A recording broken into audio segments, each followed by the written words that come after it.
Hello. It's time for Coach-Pupil League. CPL. It is the finals. And the CPL server is hella dead. Because apparently once the finals are over, everybody stops caring about CPL. But not me. Not me. Let me get rid of my clown face. 3 in a row of Weeb stream, yes. This is the official Weeb stream. All right. So today we're going to be casting basically the first 3 games that have been requested since week 11 started. It's going to be Strawberry versus Soros, which is 2 tier 4 players. Strawberry even wrote an entire pitch. So it's like there's no way we're not casting that, right? Okay, let's hear the pitch. Hey casters. I know what you like. You like units, right? You like to see big beefy balls of units. You like to see them die due to bad control, don't you? You like seeing super flustered tier 4 players playing macro games at 6 o'clock in the morning. Strawberry versus Soros, final week of CPL. We got what you like. We got units. We even got redacted and redacted, which I will not reveal for the sake of building excitement for this game. Next, we have Zumpy versus hackerj, final week of CPL, a nice 3-game series, spoiler alert. And last but not least, we have Funny versus Worst. Sorry, not Funny. What the hell? Fuzzy versus Worst. T3 final week. It's fast, it's fun, it's laggy, it's ZVZ. And I guess because ZVZ finals are pretty fast, we might have enough time to play or to cast the next set, which is Plock versus Captain Killam. Some quick T4 action, but we'll see. We'll see how I feel after that.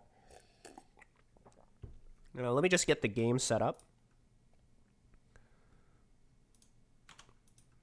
Sorry, gotta do a bit of day 1 setup here. Let's head straight into CPL Brood War.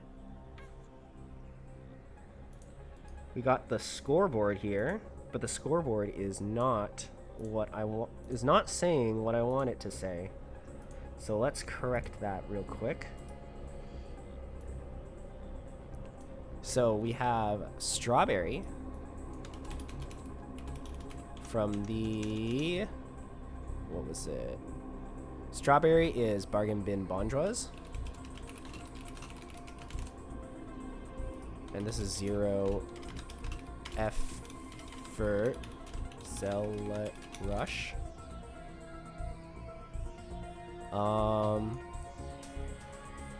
And the next guy is Soros. Okay. Soros is going to be the Protoss. Strawberry's going to be the Zerg. And I did not see what map this is. I think it's Neo-Sylphid.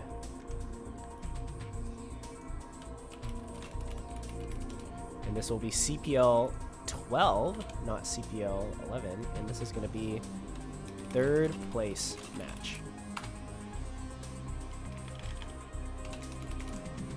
3rd place finals. Because this is, of course, BBB versus ZEZR. Okay, BBB versus ZEZR. BBB, of course, stands for Bargain Bin Bonjois. Get your head out of the gutter, please. Let's get the blocker in here as well. Here we go. That is not the blocker that... I need the full blocker here. There we go. That's the full blocker, and I need the blocker for myself as well, but not before we begin the game. All right. Spawning on the 8 o'clock position of Neo-Sylphid, we have our Protoss player, Soros Empire. And on the 4 o'clock position, we have Strawbles, also known as Strawberry, as it's known in the United Kingdom of Great Britain and Northern Ireland. Strawbles scouting in the wrong direction, while Soros Empire getting his first pylon put down. Now, personally, I think I might have seen Strawberry play before. I do believe he does get casted on a fairly regular basis. But for the life of me, I cannot remember. I absolutely cannot remember what his playstyle is. So far, though, everything is looking very standard. Overpool, that is what all Zergs should elect to do in this matchup. It is safe against everything, it's economical, and it also gives you the opportunity to react to aggression and maybe even put on a little bit of pressure yourself, given it's a pool first build. Generally, what happens is if you scout that the Protoss is going for a forge first, you get your third hatchery really fast. I mean, really fast. So Overlord going to see that the probe came up from the left here. So Strawberry has got to know that the Protoss is spawning on the left-hand side, which is why he's sending this drone over. Or he would. I don't actually know where the drone is going right now. I assumed it was going to go scout the Protoss, but as it turns out, that is not what he's doing.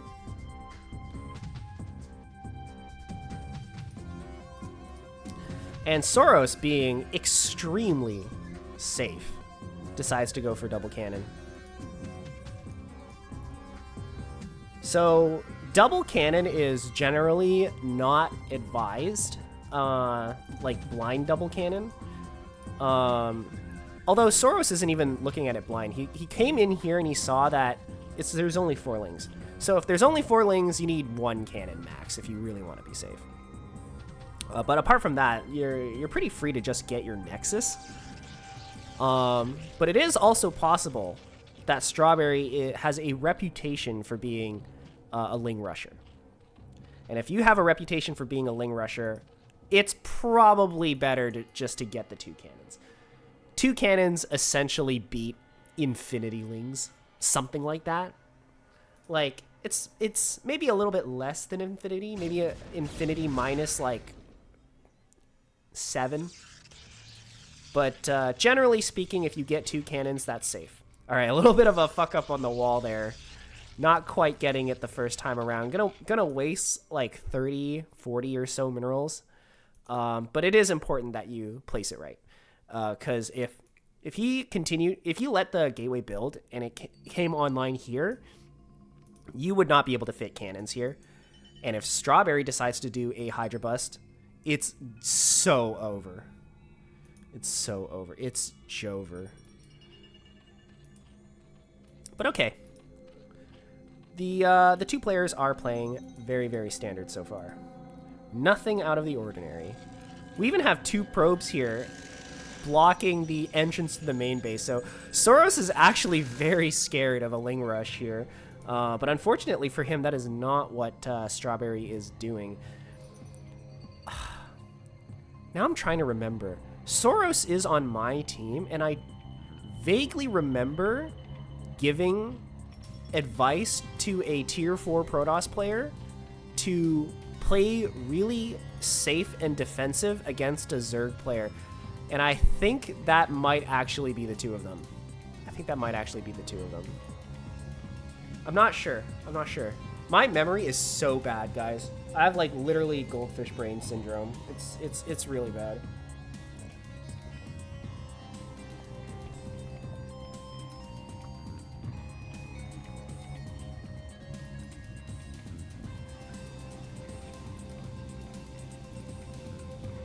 For those of you who have really bad memory, piece of advice, be careful getting into a relationship with someone with really good memory, because you will literally lose every argument.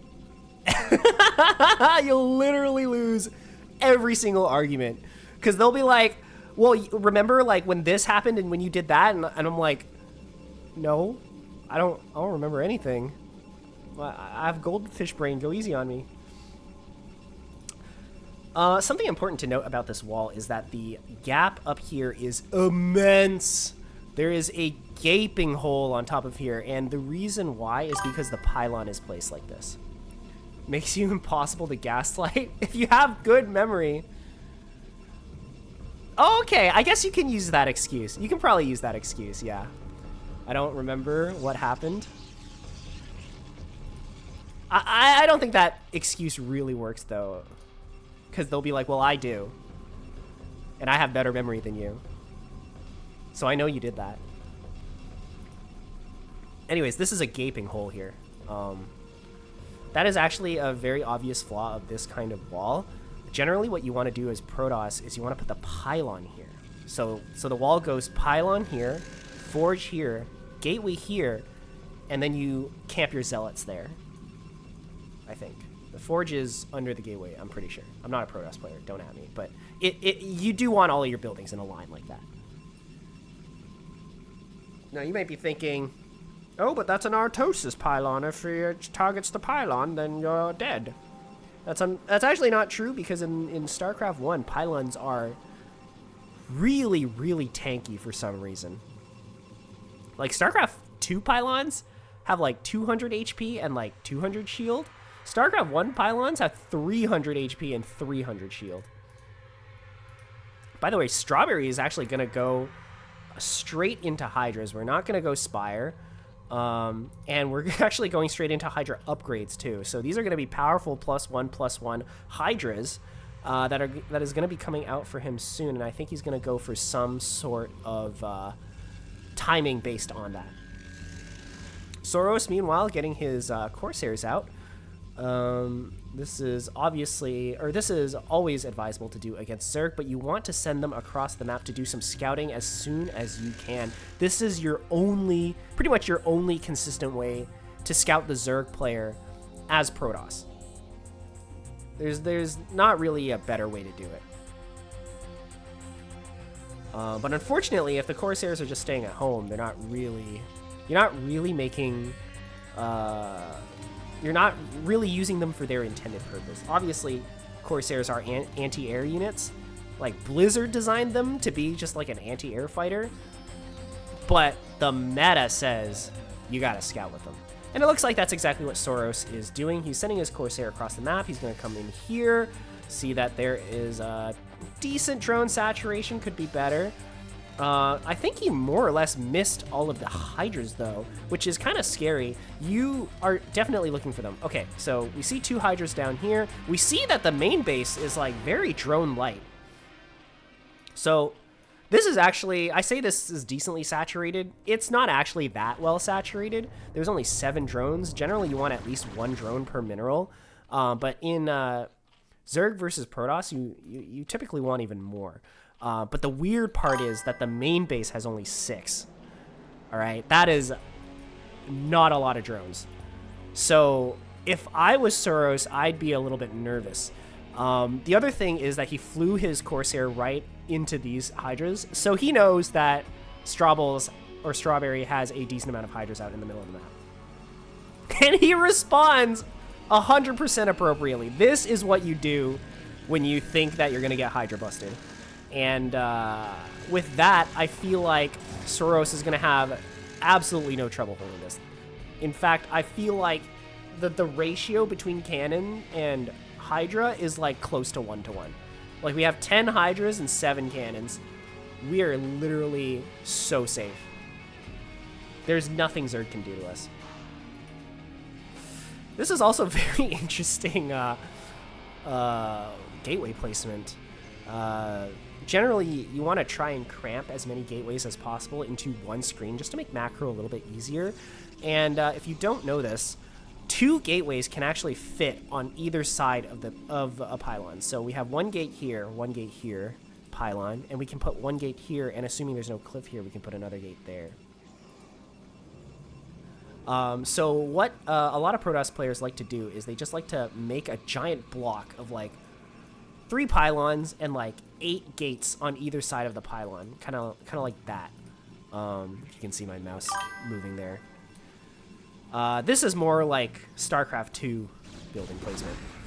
Anyways, here we go. Strawberry actually going to go for the attack here, where our Hydras do have range and they have +1, so they're going to kill this gate really quickly, but Storm is already out, and that should be more than enough to drive this away. Strawberry should know that 7 cannons and High Templar are practically invulnerable to everything. Fridge, this is not semifinals. This is the final week. Semifinals has technically already been cast, at least some of it, by our good friend Manshark.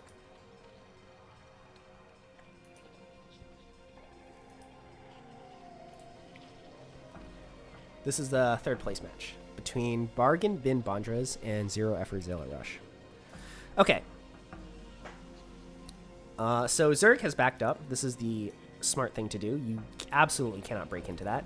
And now the onus is a little bit back onto the Protoss side. I think Zerg is going to try and prepare to do a little bit of a lurker contain. We have 4 lurkers already on the way here.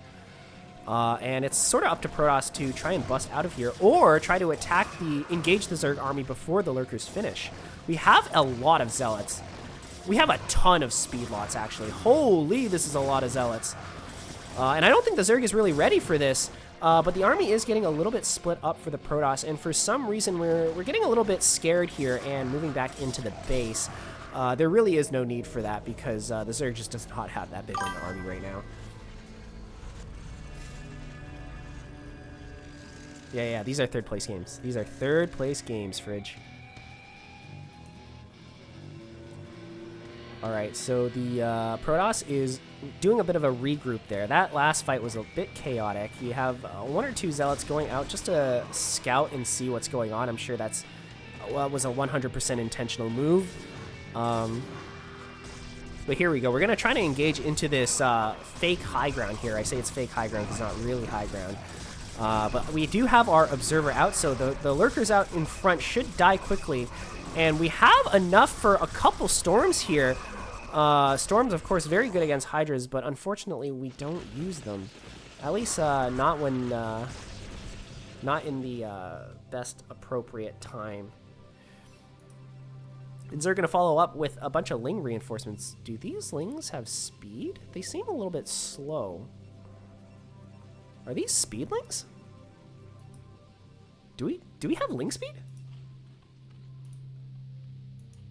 If only there was like an upgrades tab, like in StarCraft 2. We actually have observer speed. That's a speedy observer. So we're gonna have a bit of a hard time trying to catch this. Yeah, I know, right? Like, you literally can't tell. Zealots actually have +1, so they're really strong. And the Lings have +1 carapace, so that unfortunately will cancel out the +1 attack from the Zealot. I'm pretty sure they go back to doing, needing 3 shots to kill a Ling. Yeah, +1 armor is pretty interesting, but I think it has a logic to it, especially if you want to make a lot of Lings, which is exactly what Strobbles is doing.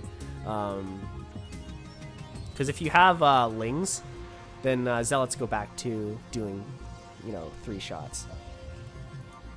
Yes. Hive is on the way, by the way. Oh, you know what? It's because he went 1-1, and now he's going 2-2. So he just didn't get melee upgrades. He got armor upgrades. Yeah, that makes more sense. Yeah, that makes sense. Yeah, he went double Evo chamber. So we actually broke through the first 2 cannons here, but I think we're a little bit hesitant to kill this forge, which kind of makes sense, but forges don't actually cost as much as a cannon, so this is actually a less valuable structure than these cannons here. And we actually finished our upgrade, and we have another forge here and a second forge on the way. So we really should have no gripes killing this thing. Meanwhile, the Zerg is burrowing a ton of lurkers out in front of the Protoss, trying to contain them while they get a 4th base set up. Dude, these 2 Lings, like, They're positioned in such a way where it looks like a building, but like I'm like, that doesn't make any sense. Why would there be a building there? But it's just like 2 random Forgottenlings. By the way, Strawberry has an insane amount of vision on the map. Like, he has complete and utter map dominance at this point, and it is kind of up to the Protoss to break out into that. Hello, Manshark.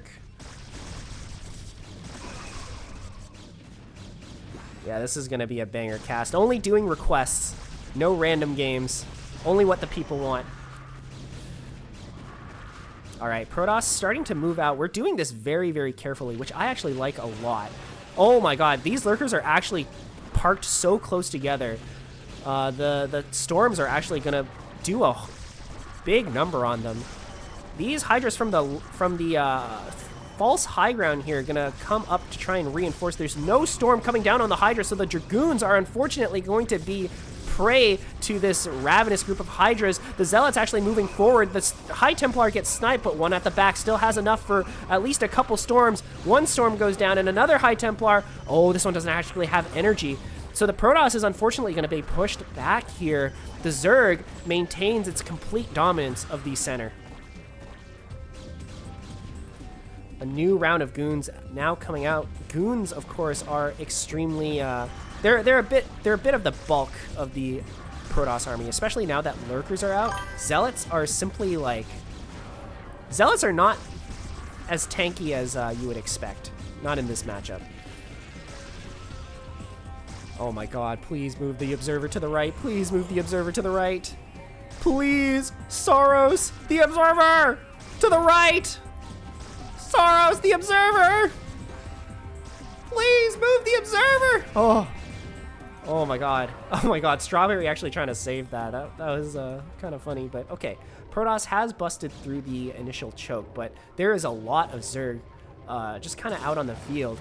The way that I see Protoss sort of winning is just catching these random groups of Zerg stragglers out of position while you kind of ball up your army. But unfortunately, it seems like Soros is having a bit of trouble controlling his units as well. Yeah, this is a crazy mini-map, dude. Like, there's just, like, dots everywhere.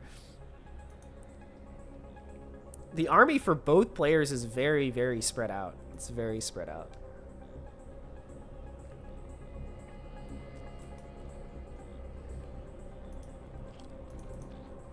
So back at home, Strawberry actually almost... Wait, what? What? Oh, I actually did not know that the third base on Neo Sylphid actually had less minerals than the others. Because I was like, how are we already mined out of our third? That doesn't make any sense. The other thing is that we're literally mining from 4 patches in the main. Oh my god, we have an entire half of this base not mining. We're actually only mining the top 4 patches from here too, so put together, this is like 1 base worth of mining. And we are only mining from 2. We're only mining from 2 patches there. So we've completely mined out of the third. And meanwhile, the other 3 bases makes for a combined of 1 base worth of mineral mining. And now I understand why Strawberry has so little minerals and so much gas, because every gas is like saturated. Well, we have 2 gases, 2 bases worth of gases and 1 base worth of minerals, which is not something you see often in Zerg versus Protoss. This is a little bit more of a ZVT thing. But even ZVT, you want more than 1 base mining. ZVT, it's more like 3 gas mining and 2 base mining is something you would expect. But here we go. Strawberry actually moving out onto the middle of the map here. Some of our units unfortunately getting a little bit too far ahead, but not before we pick off a whole bunch of goons just kind of out in the middle of nowhere. Can blame cold fingers for why there's a 1 drone for a hatch. Man, my fingers have been getting pretty cold when I play nowadays too. I used to think that was like kind of a funny idea. Like, why would your fingers be cold when you're moving them around all the time? But I've started to experience that too. My fingers got cold playing UPL today. Oh, also during a snowstorm. That makes sense. This Overlord here getting its neck snapped by 4 Corsairs. And Soros, after completely mining out his main and his natural, has now elected to get a 3rd base, which the timing of which could not be better. Oops, my bad. Didn't mean to flick the screen there. So the Corsairs going out in the middle of the map, trying to get a couple more cheeky Overlord kills, but the Hydras here are able to defend. This is a crazy position here for Zerg, with Defilers as well. It's going to be very, very tough for the Protoss to break this. But the issue from the Zerg side is that this is not actually a super important position to hold. Like, having your entire army piled here does not protect this base. And it honestly doesn't protect this one either, but I guess since we're mined out here, that doesn't matter. But yeah, this base, now that we have all of our drones here, wait. So we have like 2 drones per patch here, 0.4 drones per patch here, and like 0.5 drones per patch here. So we're kind of mining on 2 base still. Less than 2 base, because we want a little bit more than just 1 drone per patch in this matchup. Yeah, I know. Look at how funny this is. Like, we're gonna mine out. Like, have you ever seen a half mineral patch? Have you guys ever seen that? Oh, big lurker burrow forward. The Defiler here, unfortunately, getting killed before it's able to put down a Dark Swarm or a Plague. But the Protoss does not have vision here. These Dragoons are just getting melted by the lurker spines. Oh my god, he spots the Observer, and he's moving it into position, but unfortunately, it's a little bit too late. The Hydra's actually from the left-hand side killing this Nexus as well. The Protoss is kind of falling apart here, and if he doesn't get a mining base soon, he's just going to die from not making any money. He's just going to die from poverty, unfortunately. These remaining goons here are unfortunately no match for the Zerg army. Protoss also going to try to expand up here, but this Overlord is going to spot it. Now the Overlords see it, but does the Zerg see it? And the answer seems to be yes. Strawberry moving a small group of units up north, but Soros, understanding what the game is currently, is reinforcing with his army as well. Mostly Zealots, but there aren't that many lurkers out on the field right now, at least not in position to deal with this. So the 2 reinforcing armies are going to be on a collision course here, but the Hydra's positioned a little bit better, going to take care of a lot of these Zealots. The small group of Hydras over here, unfortunately, are going to die. But with these reinforcements, Zerg should be able to deny Protoss from taking this base.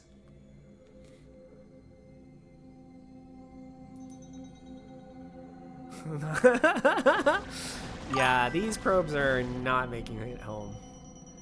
That's not happening.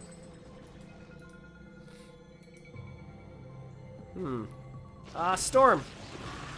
Oh shit. Storm again. Oh wow, that killed it. But Protoss, unfortunately, we're dead. We are absolutely dead.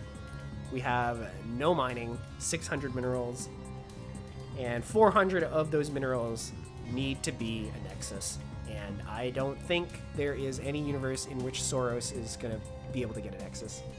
That's not happening.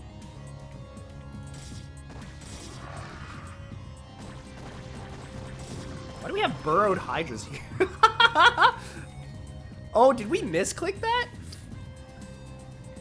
Did we misclick burrow when we wanted to click lurker aspect? That's hilarious. All right, probe gonna come out and try to take a 3rd once more. Where are you going? Oh, a bit of a more sneaky base here. If the Zerg doesn't scout this, Protoss might still have a chance, because it seems like Strawberry is pretty content with just sitting out onto the map and denying bases while taking more bases for himself. Which honestly, in most circumstances is the right play. It's the safe way to play the game. But Zerg can end the game right now. Zerg can end the game whenever they feel like. I know there are 5 cannons here, but 5 cannons is not going to beat the entire Zerg army. So really just waiting for Strawberry here to figure out that they won. Oh my god! Holy shit, alright. When you only got to micro one singular unit, you get a lot of value out of it sometimes. You pay 100% attention to it.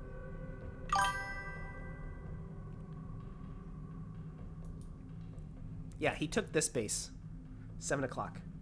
It's going to be a bit of a sneaky base. I think his biggest challenge is going to be actually transferring probes over there. Because I don't think he is able to. And if he needs to only mine from, like, the probes built from the Nexus, I think that's going to be way too slow.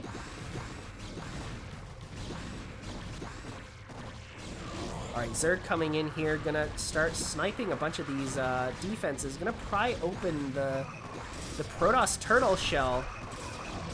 And I think at this point, GG might be inevitable.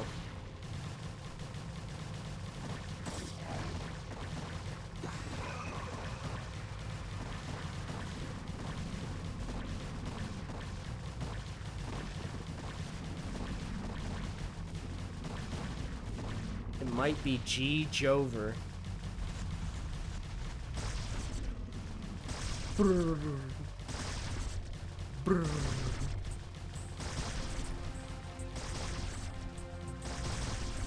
That's my probe dying impression. Yeah, lurkers on the production, you hate to see it.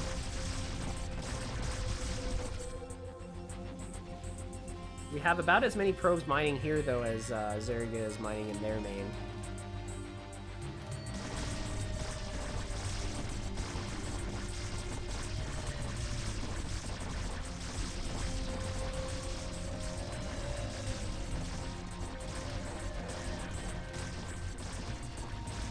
So the game is 100 billion jillion % finished. Okay, GG. He calls it. That is the end of that. And we will be moving to the next game.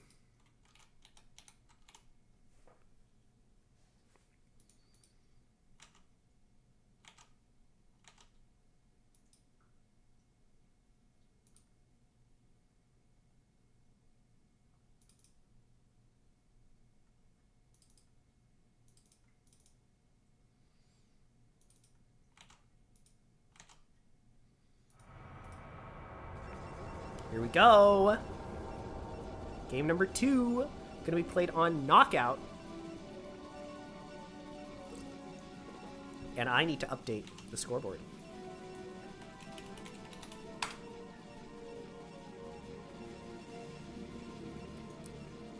This is Knockout, right? I'm pretty sure Knockout has the white tiles. Simultaneously sweating and freezing for this game. Oh my god, what a mood. Strawberry, you have to send your overlord to scout. There we go, gamer. Out the overlord goes. Protoss, meanwhile.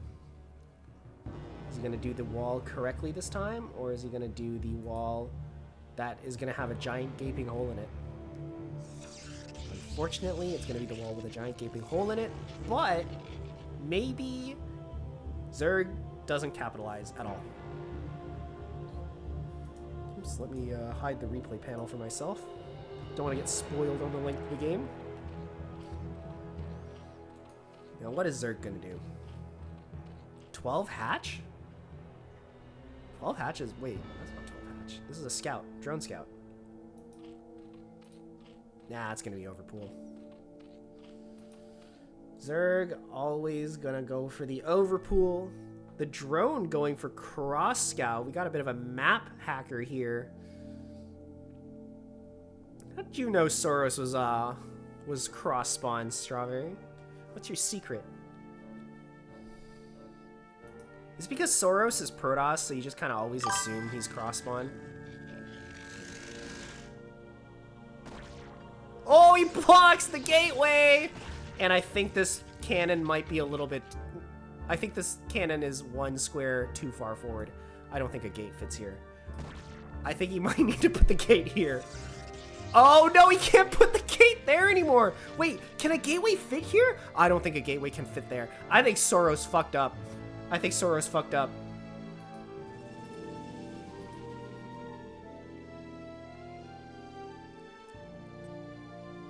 Oh my god. That is a bit of a disaster. It's gonna make his base very vulnerable to Ling all-ins. But is Strawberry... Is he gonna do a Ling all-in? Will we see a Ling all-in from Strawberry? Will we see it?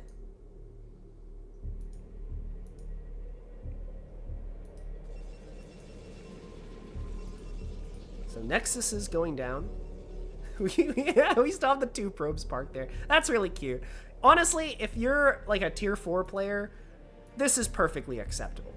You get something like a 10%, like 5 to 10% eco disadvantage, maybe? Probably less, honestly, if you do that, which is unacceptable at higher levels of play, but this helps you not die. And not dying is critical to do in these lower MMR games. Okay, so the gate goes behind. That's where the gate truly belongs, is behind the cannons.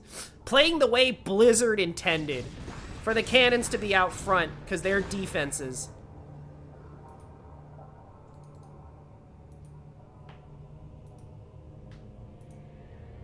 You've ever seen a military base where they put like the barracks and the headquarters in front of like the machine gun? Like, that doesn't make any sense. This makes sense. Why would you not have the defenses in front? Come on.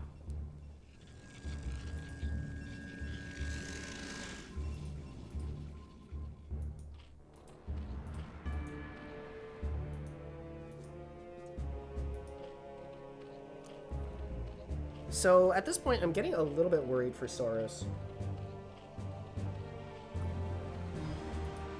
Because it kind of seems like his game plan for game number 2 is going to be the same as game number 1.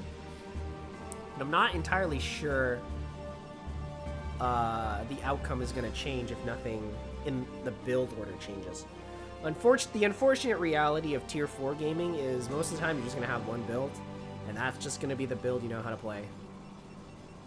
So we'll see if Soros actually makes any other adjustments here. From the last game, I feel like the main adjustment to make is to just pay a bit more attention to your army, honestly.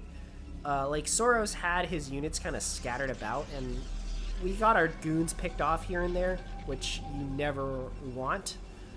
And also, the observers just weren't with the army. They were kind of floating off somewhere while the goons were getting completely blasted by laser spines.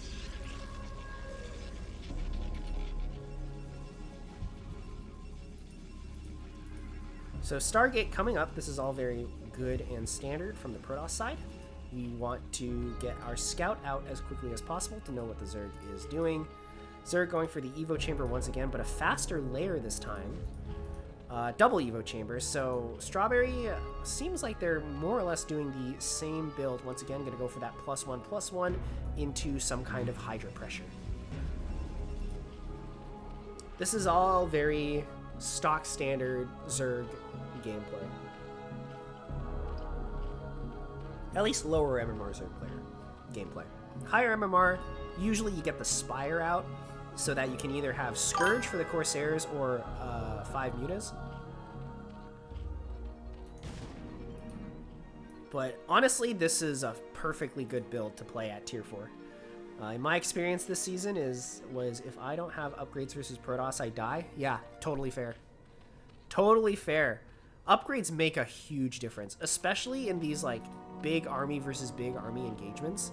Like the amount of reward you get from that is like insane.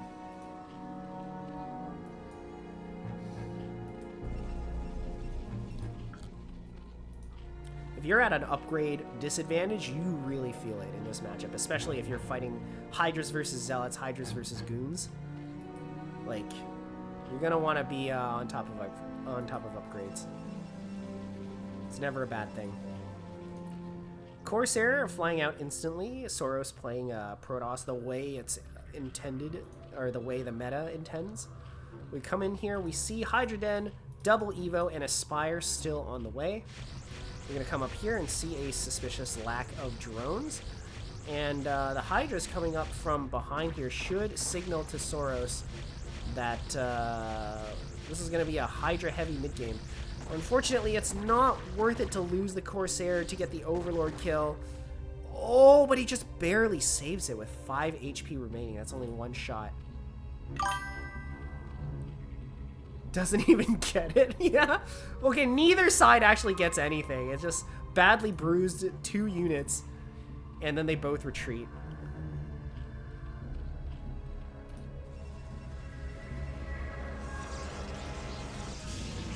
Two more pylons are now on the way here. That is a smart choice after seeing a decent chunk of Hydras and not that many drones. So Protoss here making the correct decisions, but mutas are actually out for Strawberry. I wonder if Soros saw the Spire building and understood understood the jig. Because if these mutas fly into the main here, and there's no cannons defending, that could be a difficult situation to deal with here. But truthfully, all you need is like 2 cannons. I would even say like 1 cannon might be enough to scare off the Zerg at this MMR, at this level of gameplay. But normally you want to. The trench here actually going to do a lot of work in the defense of Protoss here. These Hydras not even close to penetrating the shield of the Forge. And that's also a lot of cannons. You can't really bust this as Zerg. It's going to be so hard. Although Strawberry does have a lot of lings, and there isn't really a wall here, but Zealots are very good against lings, and they have +1. So I think Strawberry really don't have a way of busting this. Not really. Yeah, you're right. Templar are already out. I kind of wonder if Storm has already been researched. If it has, the Zerg basically poses no existential threat to the Protoss. So our flock of mutas is out. I'm actually a little bit surprised we didn't try to commit them earlier, but it seems like Strawberry's going to try to make use of them now.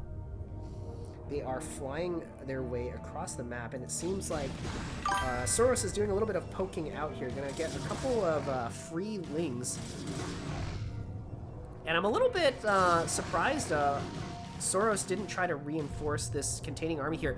Unfortunately, or sorry, Strawberry didn't, but Soros actually backing up here, gonna try to use the cannons to take the lings for free instead of trying to do any kind of trade with the Zealots.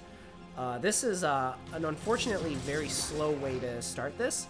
1 cannon actually already built, and 3 Corsairs are out. So I actually think Soros is fine. He successfully repelled these mutas.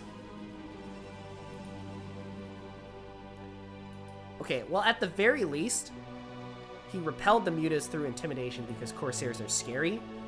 In reality, I think Strawberry could kill the 3 Corsairs, especially if there's no cannon support. Yes, ZEZR breaks it. Dude, every time I see the acronym ZEZR, I think of Zenless Zone Zero. I don't know why. Fridge, you know what I'm talking about, right? Zenless Zone Zero? Like, I look at that and I'm like, my brain immediately says Zenless Zone Zero. But I know that's not remotely close to what it is. Yeah, ZEZR. Zenless Zone Zero even has ZEZR in it.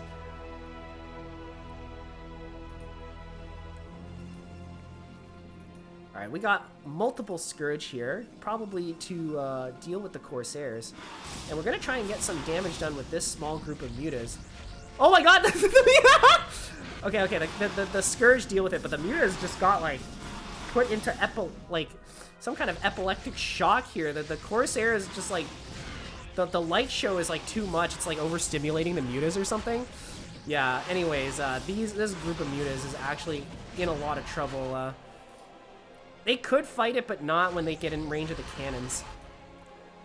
Holy, this is the bravest Corsair ever. There's no way it doesn't die. Here we go. Oh my god! Yeah, the group of mutas has mostly been finished.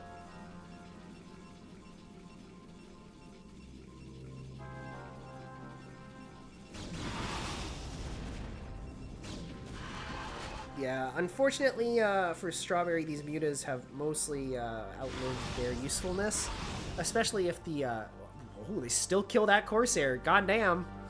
All right, man. But at this point in the game, especially now that your opponent knows you're getting a lot of mutas, I would expect the Protoss to start building more cannons. But it seems like maybe you could go all in on mutas, but that is not what Strawberry has elected to do. He is building up his ground force here. And I think the Protoss could have been playing a little bit more aggressive here, but instead he chose to wait for the Dragoons, which honestly is a fine choice as well, but in that case I think we could have easily spooked the Zerg. And just like busted through to contain without the need for the Dragoons, because Strawberry really didn't have that many units. Like, we killed all the Lings here, and we killed a bunch of Lings here, and there was a small army here. Like, Protoss could have just, like, beaten the entire Zerg army and started marching across the map. So the mutas are coming back in here and engaging these Corsairs. There's still only one cannon in the main, but the second cannon is actually coming up, so 2 cannons is actually pretty scary for Zerg to deal with, especially since cannons don't do explosive damage. They deal 100% damage to everybody. And these mutas are being driven back. Oh, at the same time, oh my god, I missed a huge storm that just like devastated an entire group of Hydras. And the Zerg just doesn't have any units here. The Zerg has no units here, and the Protoss doesn't realize it. Wait, where did Protoss' army go? I swear Protoss had like 2 control groups of zealots. Did they all die in like a big engagement?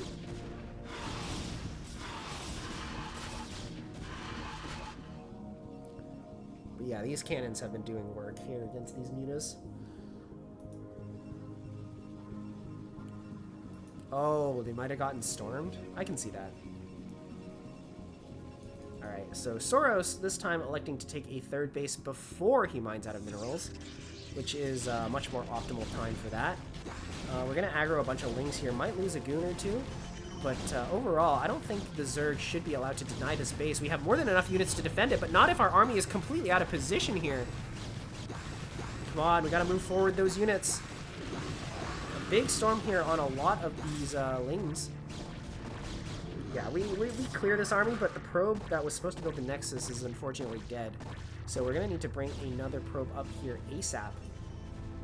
But this is a much more timely time to take this base. So a whole group of Scourge now flying into the main base here, probably to deal with the inevitable Corsair retaliation. But there are no Corsairs in sight, and these mutas are taking a ton of damage to these goons. Strawberry smartfully decides to... Smartfully? What am I saying? Decides to pull the mutas back here, but unfortunately with them on hold position, they're just not dealing any damage and taking pot shots at any... They're not taking pot shots at anything. The Dragoons are just sort of allowed to attack. Alright, another Corsair has come out, and these Scourge are going to overwhelmingly Giga destroy them. I think we might have sacrificed like 5 Scourge for 1 Corsair, which is not necessary. You only need 2. Oh my god, we do a big storm as well. And the last Muta is going to retreat because he saw that all of his dead friends and was like, F this, I'm out of here. A small group of Ling's going to try and poke in here, but not going to get anything done. And the Nexus still isn't down. The Nexus still isn't down. All right, the probe is coming up here, so we are going to finally take this base. Or not. Whoa, what's happening? Did you guys hear that?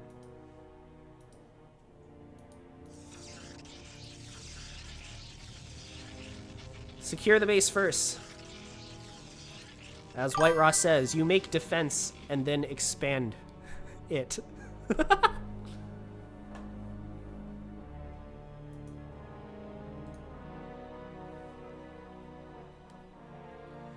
The Muta production actually continuing here, even though I feel like Mutas at this point in the game have grown a lot past their usefulness. And the Storm going to finish off the rest of them here. Unfortunately, those Mutas practically died for nothing.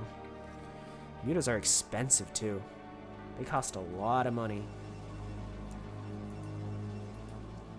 A little bit of a botched probe transfer going on here.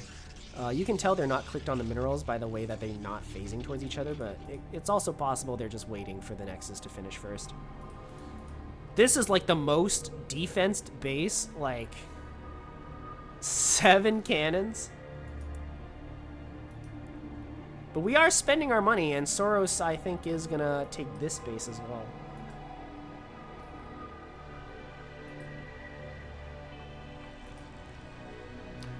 So as of this point, both players are pretty satisfied just staying home and macroing up. The Zerg does have quite a scary army, although none of them are lurkers. So I'm a little bit scared that if he decides to attack with this army, he's just going to get blasted by higher quality Protoss units.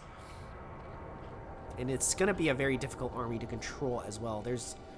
There is no universe where you have enough control groups to even manage this, right? Like 1, 2, 3, 4, 5, 6. It's gonna need 7 control groups, which I think no player ever has 7 control groups of just of units. I don't think that's a... Like, I know some pros like to make a big, like, control, like... No, I don't even think pros do that. But okay, here we go. 12 at a time. Go! Go! You guys, go! You guys go! You guys go! You guys go! You guys go! Okay. Alright. Let's go. Unfortunately, coming in one group at a time is going to form a massive conga line, and the conga line is not going to do any favors for the Zerg here. But we are attacking in several fronts at the same time. Unfortunately, Zerg is probably going to lose in every front because we just don't have the mass to be able to break through at any point here. This is just going to be a series of, unfortunately, attacks too weak to make any kind of breakthroughs. And the Zerg is going to retreat with heavy casualties. Yeah, the attack was a little bit too uncoordinated there. I think the way to go is you just have to... You have to A-click your army, like, to here, basically, and then do your big attack. Just... There needs to be ways to make sure that your army arrives at their destination at the same time. The other way to do it is to just group your units, like, in order of how long it takes them to get there, and then you send the back ones first. That's another method that could work.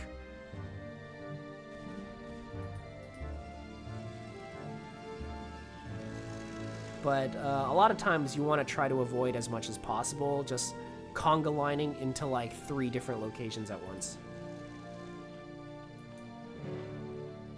Zerg is starting to transition into the mid-late game here with the addition of Lurkers, Hive being completed, Ultra Cavern actually starting. So we're actually going really late. But unfortunately, I think it's a little premature to get Ultras. So if you don't know how ZVP works, Ultralisks are the get out of my game unit. They are extremely expensive. They're very weak to Dragoons. They're very weak to Reavers. They're not that weak to Zealots. And they tend to clump up. They tend to like derp around. In general, it's really not efficient to fight like Ling Ultra against like your standard Protoss composition. But if you're really far ahead and you have a bajillion money in the bank, you could just spend all of it on like 20 Ultras and you can A-move the Protoss and it instantly kills them. So Ultras are a get out of my game unit for when you're really ahead. But if you're not that ahead, they don't trade very efficiently. They really don't. So this choice of an ultra-based composition, even though it spends his money really well, we're going to have to actually see if it's going to pay off. Man, every single time Strawberry builds like an insanely large army. But the Protoss is just so well turtled up. I don't know if it's worth trying to do that.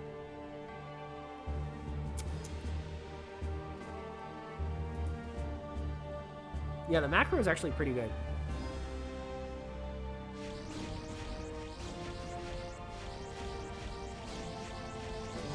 But we'll see how he wants to play this game. Because unfortunately, we can't really do an attack the same way that we did the first time around. But actually, maybe if the Protoss moves out with his own conga line, this is a lot more advisable. Where are the Hydras going? They're chasing this Corsair! Alright, small group of units going to end up here. But this is where the attack is going to happen. The Ultras are on the field, and they instantly die to goons and cannons because that is what they're weak against. And this is why you don't go Ultras in TVP. But these Lurkers are doing a fair bit more damage. But unfortunately, the meat or the expensive part of Strawberry's army is going to get completely... it's going to pretty much face plant into the defenses of Soros. And this group of units here are going to fight a big battle with the Protoss. But unfortunately, there's just not enough here to make any reasonable gains. And I think at this point, Protoss should be able to counterattack and take advantage of the Zerg losing pretty much their entire force. The Lurkers continue to get picked off here. This really is some World War I type stuff.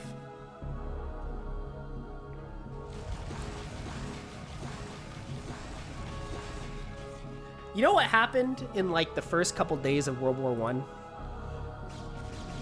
So the British was probably the only army in Europe that had a professional fighting force where they really trained like their army. Everyone else was fighting with conscripts, and the British had like a professional unit at their disposal, right? And they deployed this expeditionary force in World War I, and within like 6 months, like they're gone. It doesn't matter how expensive your units are. If you throw them into a meat grinder, they're not going to survive. And that's kind of what Strawberry did with his Ultralisks and Lurkers, right? Like he had expensive, high quality units that just got completely like devastated by defense. Gallipoli? No. Gallipoli happened a little bit afterwards. I'm talking about like 1914, like 1914, like Battle of the Marne type stuff. Although I don't think the British participated in Marne. But here we go. They're going to try again with these expensive Ultralisks. But this time, we might actually have enough to break through. But yeah, the UK like implemented conscription like immediately after World War I like started, and they like realized that they needed a lot more than like 100,000 soldiers. But yeah, look, where did the Ultras go? They're all gone. They're all dead. Zerg, do not get Ultras in Zerg versus Protoss. Don't do it. Don't do it. Never get Ultras. This was an insane hold though from Soros. Actually, props to him. This is really, really well played. But yeah, his defenses are very, very tough to crack. Unfortunately, he doesn't seem to be taking advantage of his efficient trades that he's making here. Because at this point, if you're Protoss and you just destroyed like the Zerg army, and the Zerg's army is just like full of his most powerful units, right? Ultralisks, Lurkers, like extremely expensive units. If I killed like 20 Ultralisks, I'm like, there's no way the Zerg has any money. There's absolutely no way the Zerg has any money and is even remotely going to be able to rebuild that. So Protoss in this situation actually has two choices. They can either try to do a counterattack or they expand. Soros is doing neither, which really worries me, because if Zerg is allowed to take their entire map,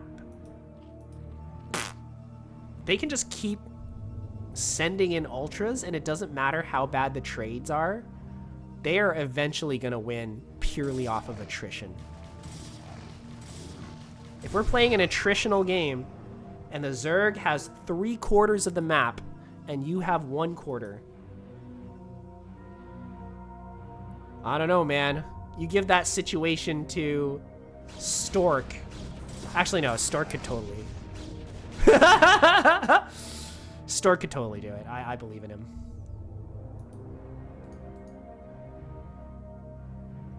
But I don't know, if you're two tier 4 players, like it's the Protoss is gonna certainly be disadvantaged. Yeah, I think last game his attack just like didn't really work.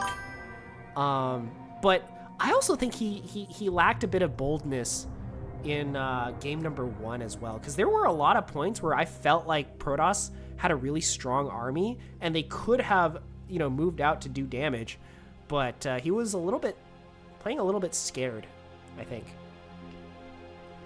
I don't think Soros realizes just how like ahead in supply he is. Like, we're almost doubling the Zerg right now.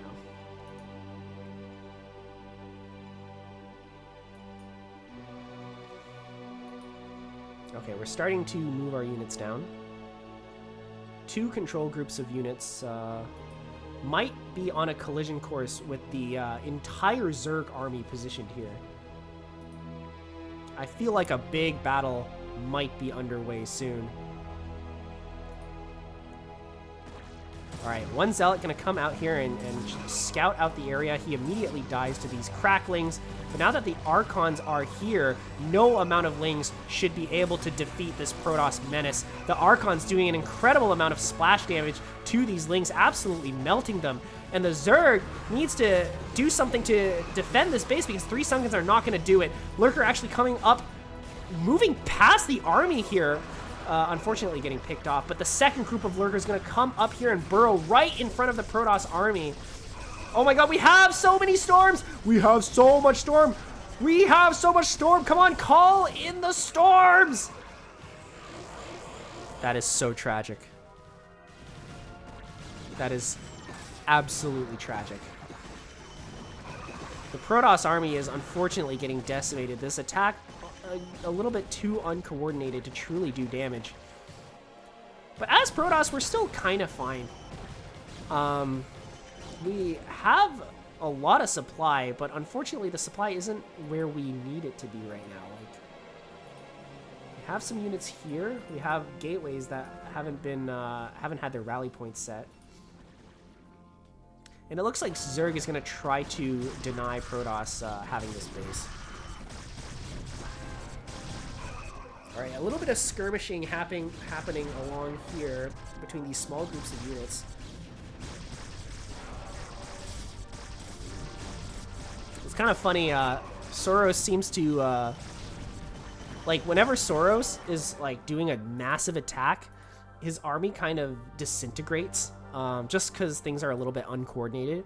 But with small groups of units, Soros is actually can get a lot of work done.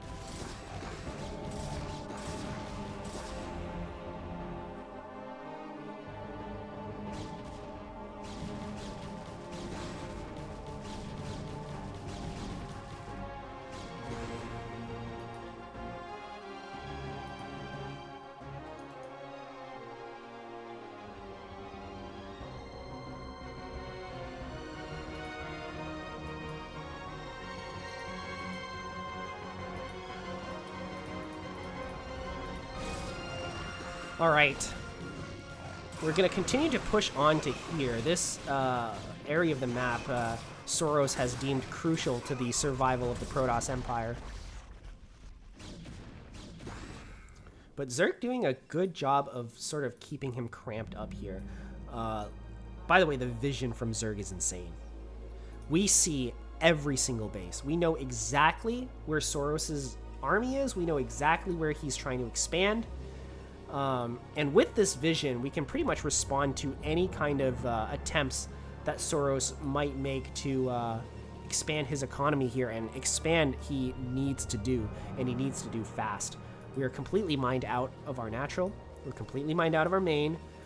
We're going to be mined out of our third in like less than a minute, and we're going to be mined out of our fourth pretty soon as well. We are actually economically on very like thin ice. We need another base, and we need it fast. So Protoss massing up for another attack here. You seem to be gathering forces along the border. Why is that? Are you planning on declaring war? Another Ultra gonna come in here, but because this army is mostly goons, that Ultra is not gonna do a whole lot. He's gonna not even get a single kill on a Zealot. Don't build Ultras. Never build Ultras in ZVP.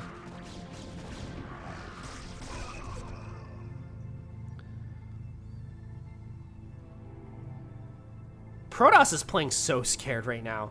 The Zerg army is really nothing to be afraid of here. Alright, the Dragoons are moving up.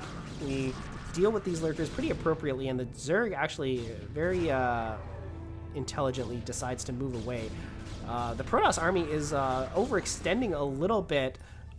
This group of 11 goons needs to be careful not to chase too far out. We don't want to fall for the Zerg's strategy of the feigned retreat. You guys, we got history nerds in the chat. Does anyone know what the feigned retreat is? Feigned flight, feigned retreat, used by the Mongols, used by nomadic societies. Basically, you fake running away, but you're really just luring them into a trap. You like fight a battle, and then on command, all of your units just like fall back, and you pretend like you're panicking and running away. And that entices your opponents to come chase you, but then you basically just lure them into a trap or an ambush and finish them off. Just completely destroy them. Protoss not falling for that, by the way. We are going to keep our army together this time. We're going to do it right.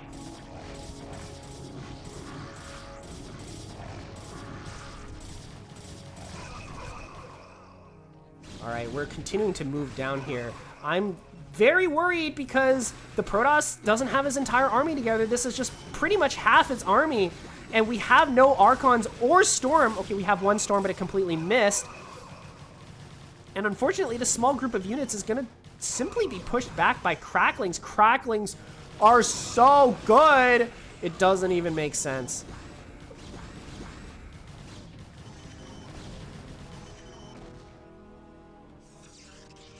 Guys, this is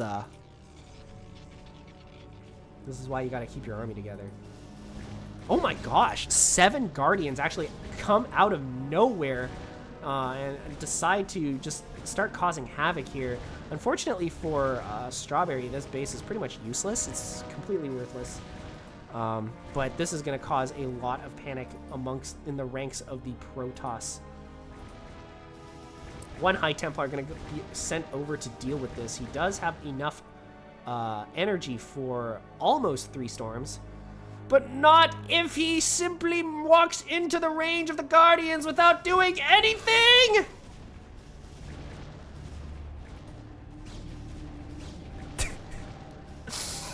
This is, we're watching some tier 4 gameplay. They're trying their best, okay, guys? They're trying their best. All right, another big attack here from the Protoss, but this attack is only composed of Zealots. Unfortunately, not going to make any progress here. Even the Ultra proving itself useful in this situation. A second wave coming with 6 Zealots and 1 Dragoon. When you attack, you have to attack with your full army. You absolutely cannot attack piecemeal. But I understand. Game is pretty hard. Game is pretty hard. Honestly, if you want to learn large army movement, you just have to start using like 4 or 5 control groups. You just have to start learning how to do that. Like, the way I do it personally, like, I know a lot of players kind of panic and they're like, oh, like, I don't have enough APM to like, do the whole, like, control group thing. No. Just take your time. You see your army. Like, box 12, move them somewhere, control 1. Box another 12, move them somewhere, control 2. Box another 12, move them somewhere, control 3. Box another 12, move them somewhere, control 4. Just do that shit, please. Just do that. I don't care if it takes like 20 seconds, okay? If you're gonna attack, you have to do that. I don't know if any of you guys watch my stream, but I feel like I spend a lot of time just setting up control groups before I do a big move out. Like, sometimes I feel like it's even like kind of a ridiculous amount of time. Like, I'm just like, okay, now here, okay, now here. And like, I'm just like missing macro cycles too. Like, I'm just like not even like building out of my barracks. I'm like 3, control 3, okay, control 4 here, okay, and then it's like this, control 5, 1, 2, 3, 4, 5, 1, 2, 3, 4, 5, okay, we're good. Okay, let's move out. Thank you for the follow, Moon APM. But yeah, you just need to get used to controlling large groups of units with multiple control groups. It makes your life so much easier. Like, if any of these players did that, the game would have been over and they would have won. Dude, the Ultra can't even kill 2 goons. That's how bad Ultras are. Don't ever get Ultras. Never get Ultras. Ultras are amazing against Terran. Do you want to know why they're amazing against Terran? I'll tell you why. Ultralisks have an upgrade that gives them +2 armor on top of the armor that you already get from your Evo chamber. Yeah, get Ultras in my games when I play P. Nah, I'm trying to give real advice. GG, Soros says, and he calls it. Congrats to Strawberry for winning this 2-0. Guys, never, ever get Ultras. I'll tell you why Ultras are really good against Terran. Thank you for the raid, by the way. Thank you for the raid. I'll tell you why Ultras are really good against Terran. So they give you have an upgrade that gives you +2 armor. Okay, +2 armor. And you have +3 armor from your regular armor upgrades. And you could have another +1 armor, just base armor from the Ultralist. Thank you for the follow, DK. So Ultras have +6 armor. And Marines do 6 damage. Like, are you kidding me? And what is the Terran army mostly composed of? The Terran army is mostly Marines, okay? It's going to be mostly Marines, unless you're playing mech, which if you're playing mech, you don't get ultras against mech. That's not a thing. So ultras against Terran are incredible because Marines do literally 3 damage to them.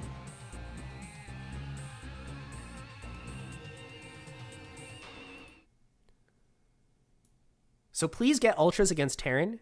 Do not get ultras against Protoss. And do not get ultras against Zerg unless you really know what you're doing. Goliaths do a lot of damage against ultras, but if your opponent goes SK Terran, they are not getting Goliaths. They're getting Goliaths if you're going mech, and if your opponent is going mech, you also don't get ultras. Because ultras will melt to siege tanks. If it's mech. If it's bio, ultras actually do fine against tanks. Because usually against bio, there's like 3 tanks. Like Terran will do like a 3 tank push out, and that's not enough tanks to deal with the ultras, really.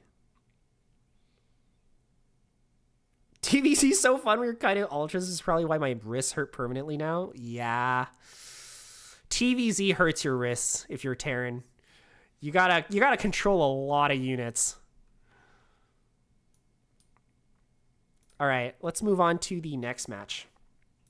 Let me just set up the scoreboard real quick.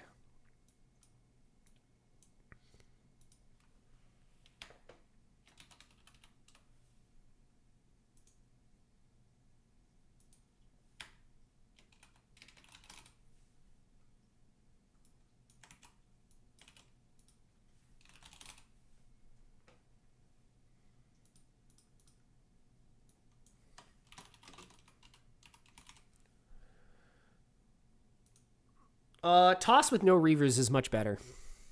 Because Toss has a lot of other things other than Reavers.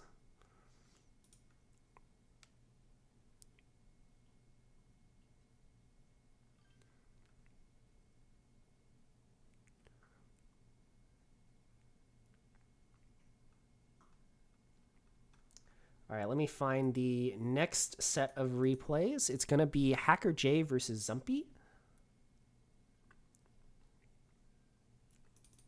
Into my CPL folder here.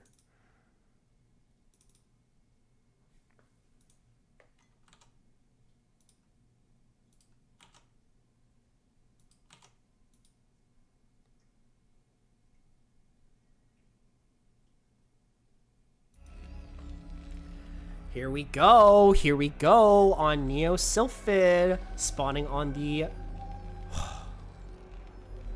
I have to do the mental clock every time. 8 o'clock position. We have hackerj playing for the Bargain Bin Bonjois.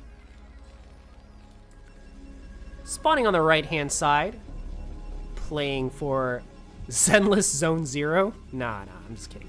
Playing for Zero Effort Zealot Rush, ZEZR. It is Zumpy. Yeah, you can just get storms and pew pew. You're absolutely right. Protoss only really uses Reavers in the late game.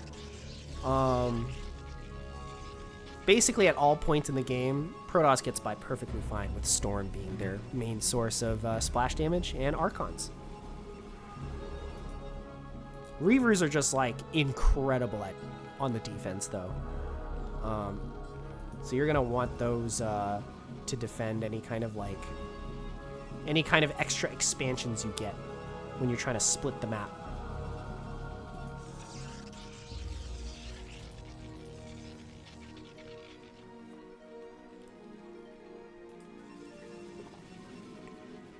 So let me introduce the players a little bit. Zumpy is playing for Zero Effort Zealot Rush. These two players are both tier 1 players. So that is around, like, I'd say C rank is tier 0, C rank. C rank is also kind of when I feel like the number for your MMR actually says something, actually means something. Because, like, I feel like tiers like 4, 3, and 2 are all around E rank or D rank. It's, I don't know. It's all muddy down there because of the sheer amount of Smurfs that play on the Starcraft ladder. Like if you're down to F rank, you just gotta get a new account. That's E rank. There's no way you're playing in F rank and having any fun. So both these players are reasonably skilled. They definitely each play like 1 billion hours of Starcraft. So I'm expecting the quality of their gameplay to be a little bit higher. Now, Zealot is a very interesting choice after we scout that a wall is happening, but I'm guessing that the Zealot was mostly done by the time we figured out there was a wall, so we just didn't want to cancel it. Below 1600 to 1700 is impossible to gauge. I've gone from F to 1350 while I'm improving all the same. 1500 is the base MMR and ID starts with. Yeah, I absolutely agree. I actually D-ranked from D to E recently, and I think the games have gotten actually a lot harder. Like, I cannot beat any Protosses in E rank. I can, like, I feel like I do actually fine in D rank. Like, it's not great, but, like, my TVP win rate isn't 13% like it is now. Oh my god, the micro! Micro. Ah! 3 Zealots can out micro, or sorry, 3 Marines can out micro 1 Zealot. If you're good. What is happening? We DT rushing? Is that what this is? Robo? Oh. It's gonna be a Reaver. Dude. Dude, you hate to see it. This is so painful for Terran. Terran is probably like the most like TVP features like probably the most fragile opening in the entire game. Like, I swear to God, like everything kills Terran at this stage. Like, Zumpy doesn't even need this. You just keep rallying goons and he'll probably be fine. As long as he micros them, at least.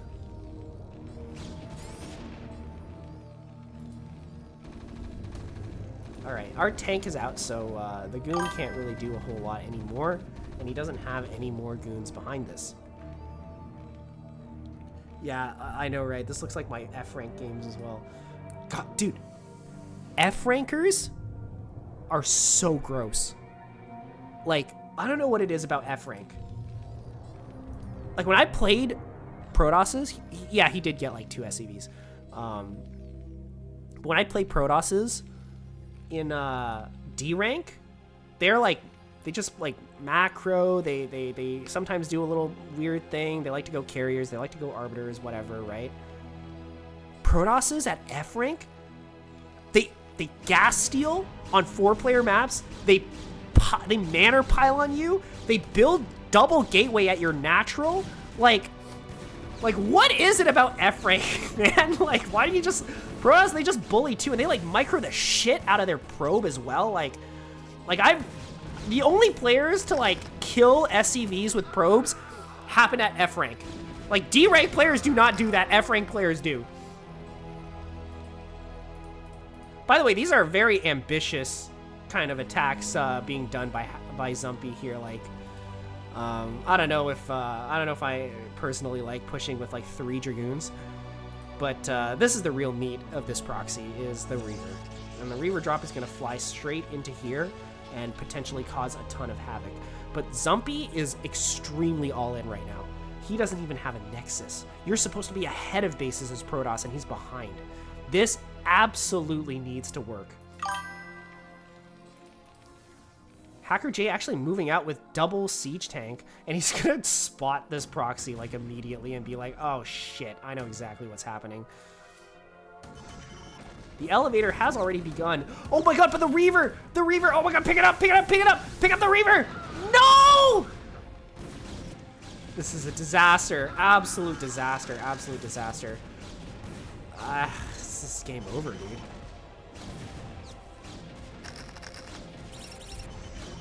This is actually GG. Goons are really strong, but like he can kill this tank, he can kill this vulture, he can kill this SEV, but this rush is over. There's nothing Protoss can do at this point. Oh my god, the SEV killed the goon? And it's gonna kill the pylon too. Oh, that's tragic.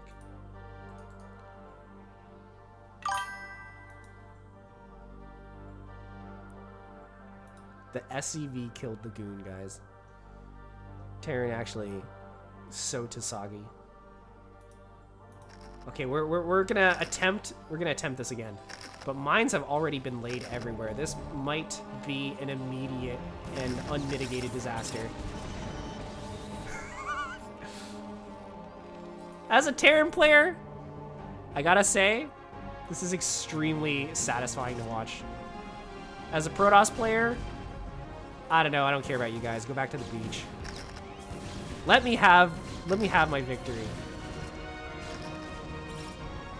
See, hackerj is not even on my team, man. My team was Zumpy. But I've been bullied by Protoss way too much recently. Ah! If that exploded, it would have killed fucking everything.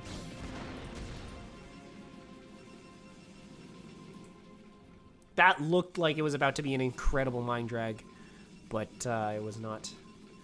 Was not to be.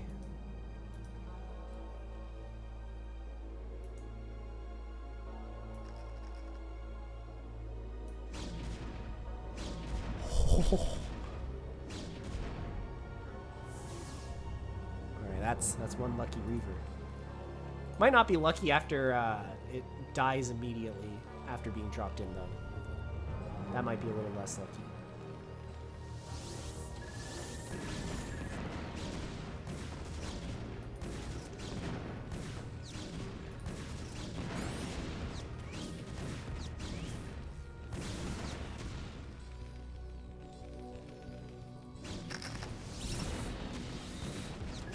Oof.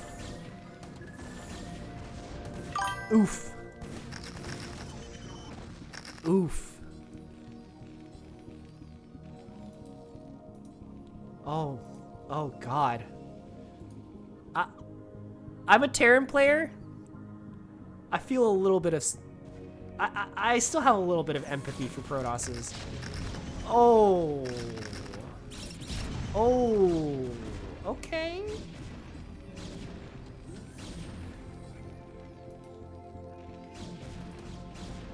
At this point, we're just watching a humiliation ritual from Zumpy. Like this is so over, man. Like there's no way Protoss can recover from this. That's actually not possible. We're still on one base, by the way. Hi guys, I've been practicing all 3 races lately, and my emotions are all over the place watching. Yeah, yeah. Oh. Oh, okay.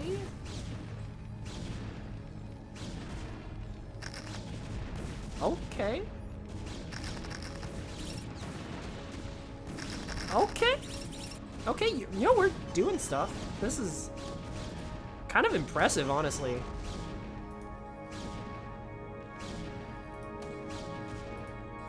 Dude, this goon's gonna get killed by an SUV. Oh.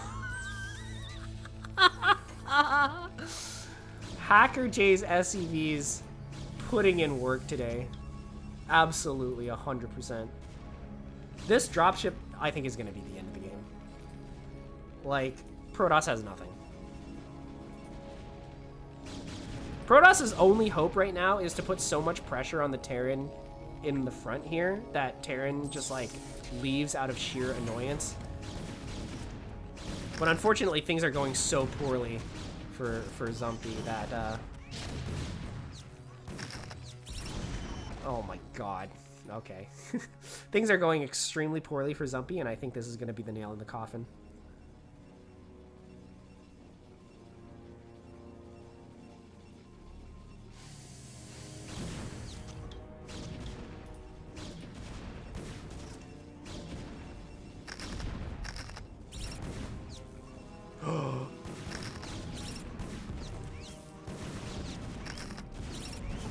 Oh. Oh my god. Mine number 2? Oh. We have 15 Zumpy! I think it's time to leave the game. I think the game has reached its conclusion. I think you've done the humiliation ritual. It's fine.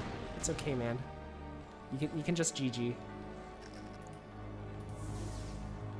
I don't think you're gonna get a lot more practice out of this game.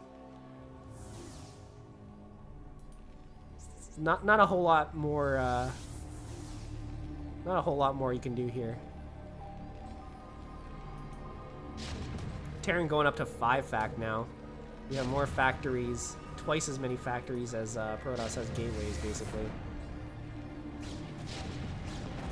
And this attack is gonna do also negative things.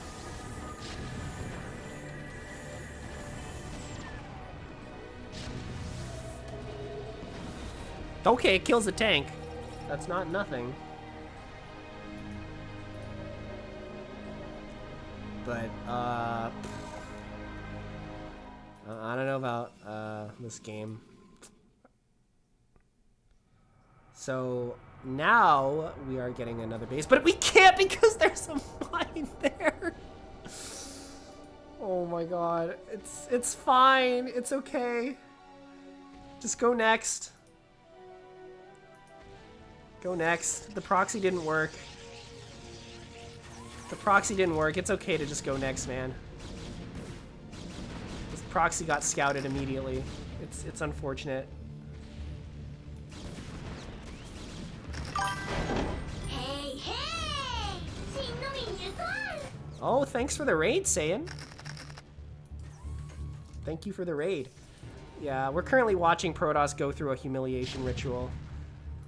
They've basically been on one base for the past 14 minutes.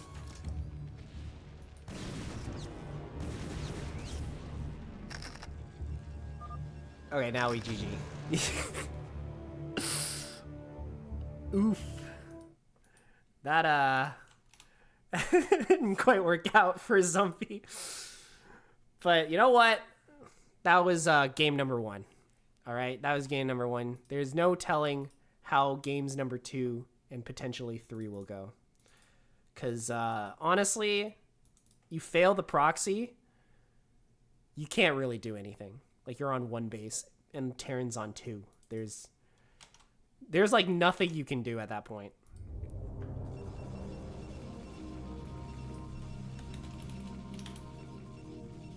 Alright. Alright, spawning on the bottom left-hand corner of Knockout, we have Zumpy. And on the top right, we have hackerj. So, for the wonderful raiders who have joined us, Zumpy started off the last game on Neo Sylphid with a 1 base Reaver Dragoon proxy. But it did absolutely not work because it got scouted pretty quickly when the Terran tried to move out with like 2 tanks and like 2 vultures. And they actually managed to snipe the Reaver before it could get into the shuttle. Like, the Reaver popped out of the robo and immediately died. So that game was an unfortunate loss for Zumpy, but it is absolutely not indicative of Zumpy's skill, right? Like, Zumpy can actually play a very good macro game, and we just didn't really see it last game. So this series could still really go either way. Especially now that he's cross-spawn. Dude, guys, cross-spawn's so hard to play if you're Terran. Like, how do you push ever? How do you ever push? Anyone who's, like, better than me, can you answer how do you ever push as Terran if you're cross-spawn? The answer is you don't. The answer is you just split the map, but I'm so bad at playing split map, guys. Like, if they go Arbiter, it's over. Yeah, but what if they build Arbiter? They just recall. I can't defend everywhere at the same time. What do you do?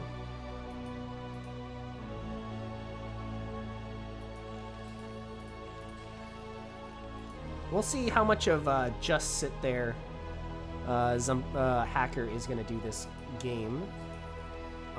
So far, everything looks to be very, very normal. A lot more normal than last game, at least. The SCV is going to come up here, sees nothing. Protoss also going to come up here, sees nothing, except for the fact that both scouting SCVs, or both scouting units see each other.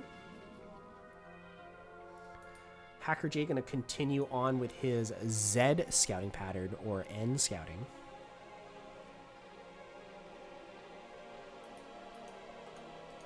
So Zumpy going to be able to scout his opponent first. We are getting our factory up at the correct time. Zumpy going to get in here and see 2 Marines on the ramp. He's unfortunately not going to see a whole lot more than that.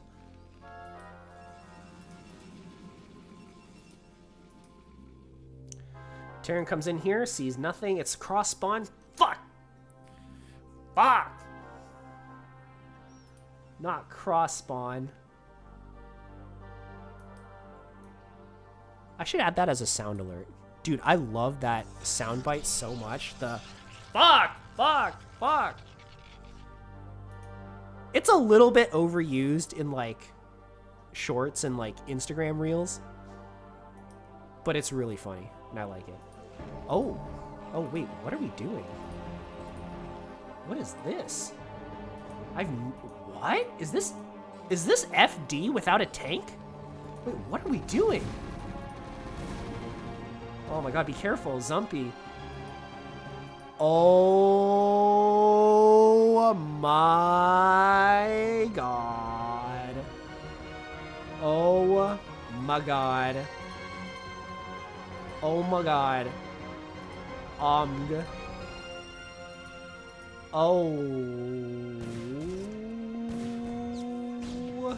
I don't know if this is gonna work, guys. Yeah, what in the special tactics? All right, the Marines are coming in. The SCVs all piled up on top of each other are following close behind. I don't know what mineral patch they clicked on. Oh, it's that one. All right. Bunker has been started. There are only 2 goons here. 3 goons, actually, if you count the one coming from the back. These Marines are getting absolutely shredded, but not before 1 goon goes down. But there's only 1 Marine left. Fortunately for Hacker, more Marines are on the way here, and the bunker does get finished, so he's going to have to abandon this Nexus completely. But we pulled so many SCVs that I feel like Protoss can totally just let the Nexus be, especially if he saved his probes, which I think he did.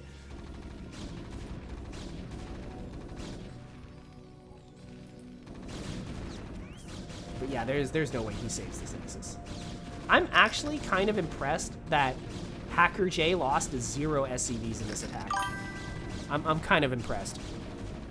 If he shoots from high ground, clears the SCVs, wins. No, it's really hard to clear SCVs with goons. Goons just don't do that much damage, and these SCVs are going to get the Nexus. 3 goons should be able to clear this bunker in relative quick. Oh, SCV comes back. And behind this, Hacker actually taking his own command center. 4 goons now on this bunker, but one of them's not firing. One of the goons is not pulling his weight. Yeah, this is actually kind of an amazing bunker placement. I think if he placed it, oh, but he couldn't have actually placed it once more behind because the Nexus was in the way. But this is actually amazing bunker placement because only 3 of these goons can hit it at the same time, and the others just can't quite get through here. They're just a little too fat.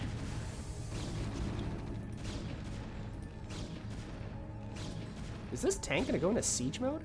Oh my god. Oh, no, we're just abandoning this. Yeah, we see the Reaver and we're like, fuck this. I'm out of here. Alright. Wow. Kind of an amazing start from Protoss here. I might need to, like... I might need to take note of this build. This is actually quite good. I was very skeptical at first. Guys, this mine might ruin the Protoss's entire day. This mine might spell quite a bit of doom.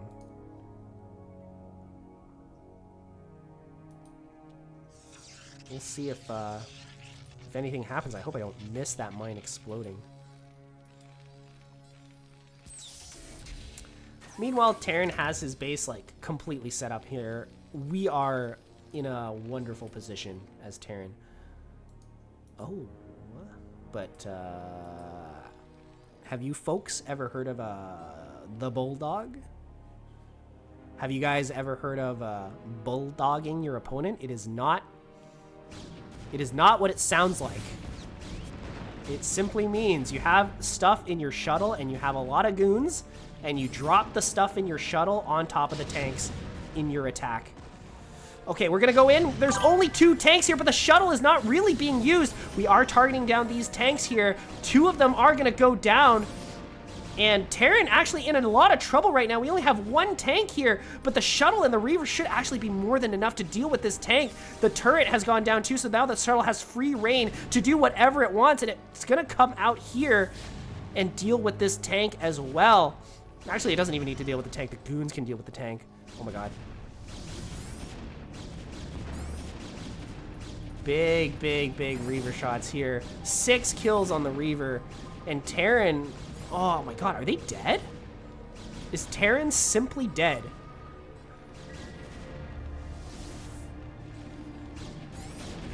Oh. Oh.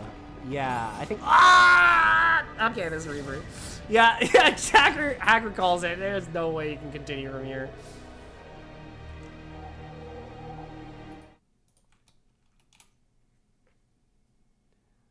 Well done to Zumpy, tying it 1-1. That was pretty much the counterattack that needed to work there after that opening.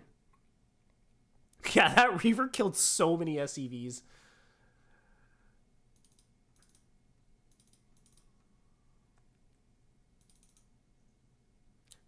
Anyways, we're going to get ourselves a game number 3 here. The next map is going to be Radion.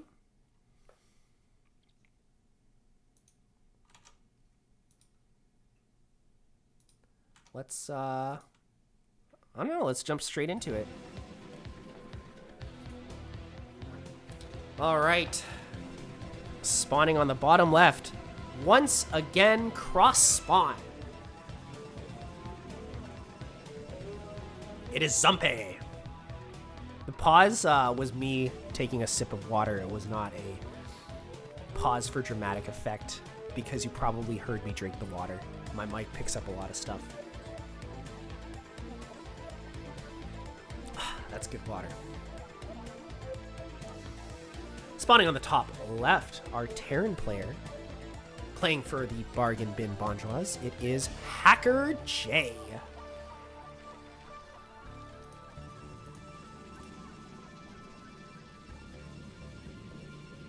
All right, what do we got here?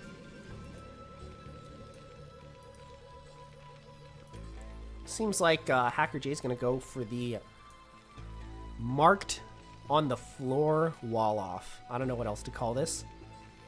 It's the wall off that the map designers said, this is how you wall off on this map. We've marked it right here. This is how you wall off. Protoss getting their gate. Zumpy not a fan of 12 Nexus. Even though he got cross-spawned 2 out of the 3 games. Actually, the first game was on Neo Sylphid, which is a 3-player map.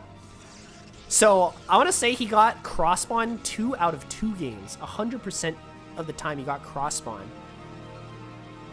Is this not the universe telling you should go Nexus first? I want Zumpy to go Nexus first every single game after that.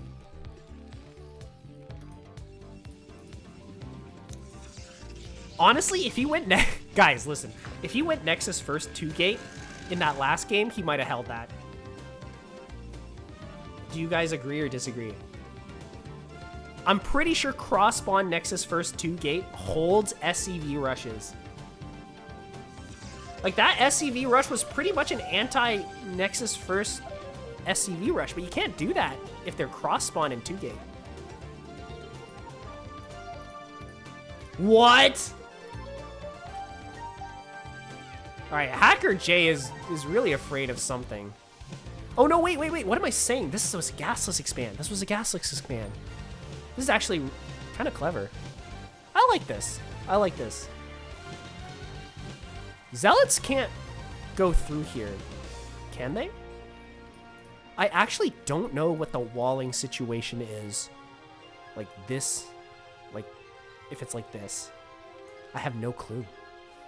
But hackerj, he's pretty good. He's better than me, so I might need to trust his judgment on this. Man, I never thought of walling off like this. I actually gotta try that in my games sometimes. And like lose to Protosses from it. Like me when I try a new build against Protoss, I'm like, oh yeah, this looks so good. And then I lose like the next 3 games. Fuck!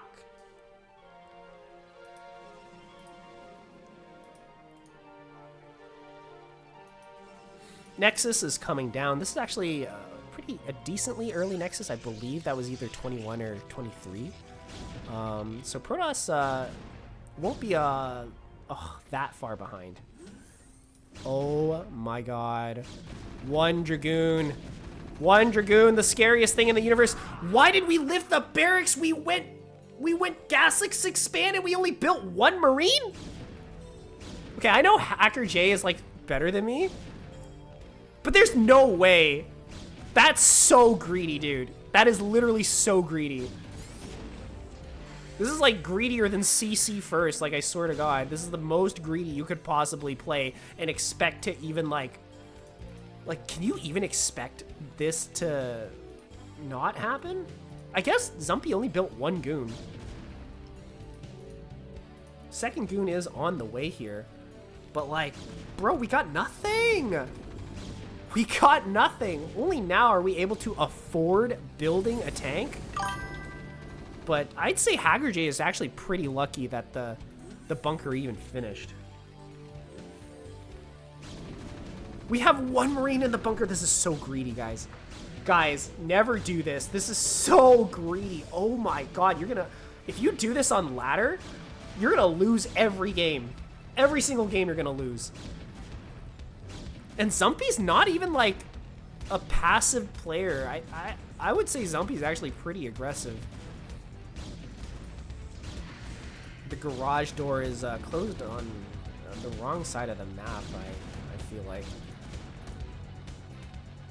Dude, there's 1 Marine in here. I would Bulldog. Bulldog time? I would go like 3 gates. There's only so much greed you should allow your opponent to get away with. 1 Marine! There's 1 Marine in the bunker! Guys! hackerj is getting away with murder.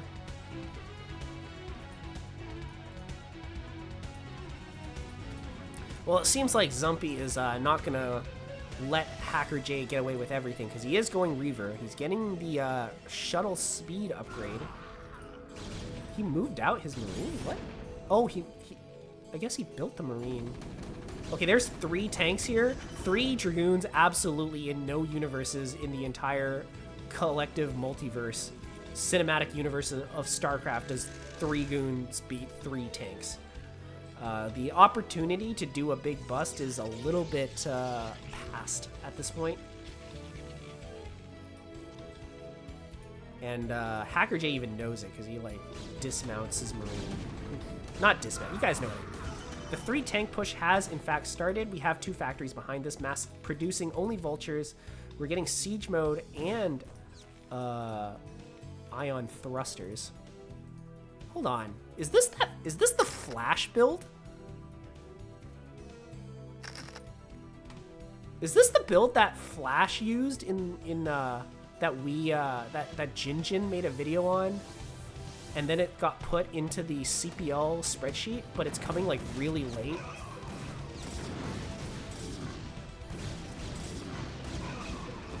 I think so, but unfortunately, Zumpy had the better build, had the cleaner build execution, because I don't think this attack is supposed to hit after the Reaver comes out. I think it's supposed to hit well before. Okay, this is not the Flash build. All right, you got me.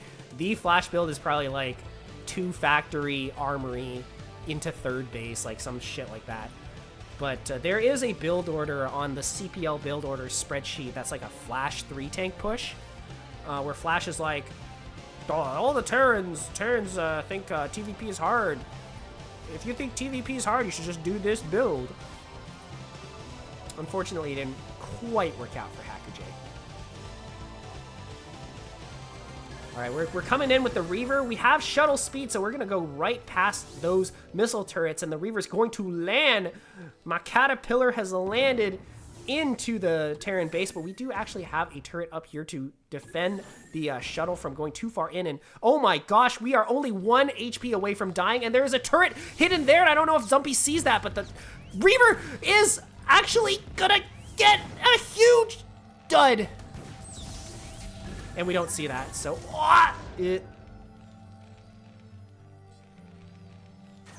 that attack was almost devastating, but it ended up being nothing.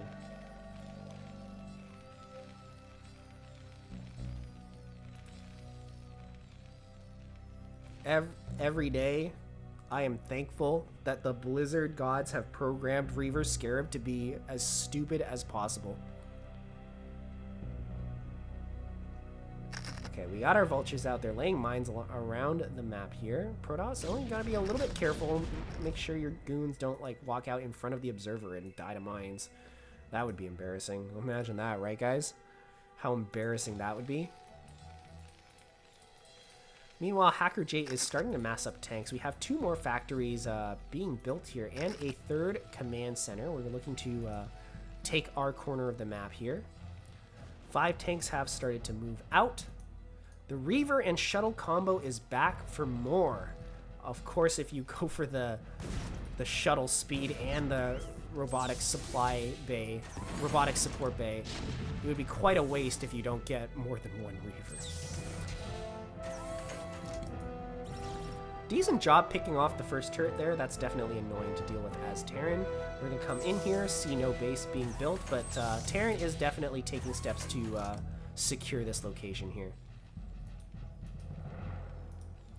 Protoss doing the same, but with the rate of expansion coming from the Protoss and the Terran, like if you compare it, I was going to say Protoss is going to fall behind, but the double expansion is going to catch him right back up.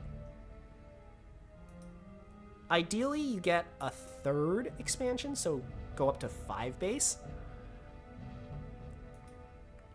Especially since I feel like the Terran is posturing to take this base. But unfortunately, as Protoss, you don't actually know. We don't have observers in the main. We do have an observer here, so okay, so we do see that it's getting taken. And at this point, Protoss should feel pretty comfortable just macroing, building probes, expanding. Oh, we catch the probe transfer. Very well done here by hackerj. I think we killed 4 probes collectively. And now we're going to micro the Reaver here to try and prevent this base from getting taken. There's 2 turrets there this time, so now the shuttle isn't able to go into the main base here. But we are going to continue to harass this location. But unfortunately, with all the Dragoons dead now, there's only so much that you can do with the Reaver. These 2 vultures have been such a huge annoyance here for Zumpy. Important to note, Zumpy is actually behind on workers. So economically speaking, the Terran's actually quite a fair bit ahead. It's going to be a little while before this base can really kick into gear. And truthfully, we're going to want another base as Zumpy if we want to stay ahead of the game. Ooh, big mine lays. Only one Dragoon is going to be a casualty of this attack, though. Probably not precisely what hackerj wanted. But if you're going for this kind of 3-base style, it's okay to lose vultures here and there. Generally, if you go for like something like 6 factory, you want to save as many vultures as you can. Especially since like not having vulture support is like a devastating blunder for Terran.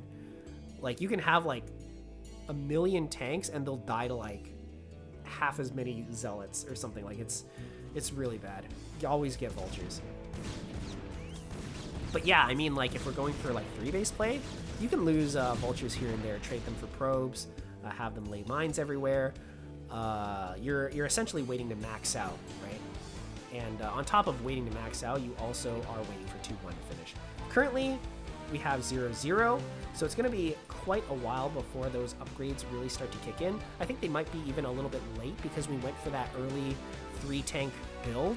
If you go for 3 tanks, you skip the armory, so upgrades are going to be quite a ways away for hackerj.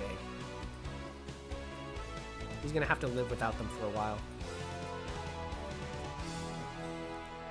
Zumpy moving out onto the middle of the map here.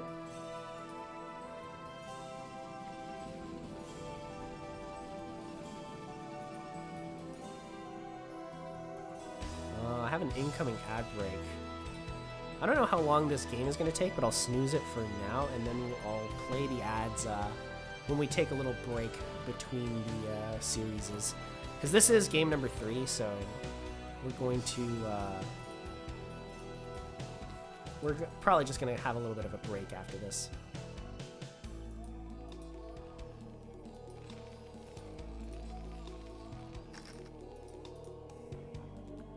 So I like the way hackerj is playing with his vultures here. He's being active, going around the map, laying mines everywhere, and just getting a little bit of scouting done. There's a bit of a interesting mid-game here where Terran tries to sneak vultures around just to lay mines all over the map and scout for potential bases, and Protoss needs to run around with goons and observers to try and clear them. So hackerj unfortunately loses his vultures, but we do see that Protoss has a 4th.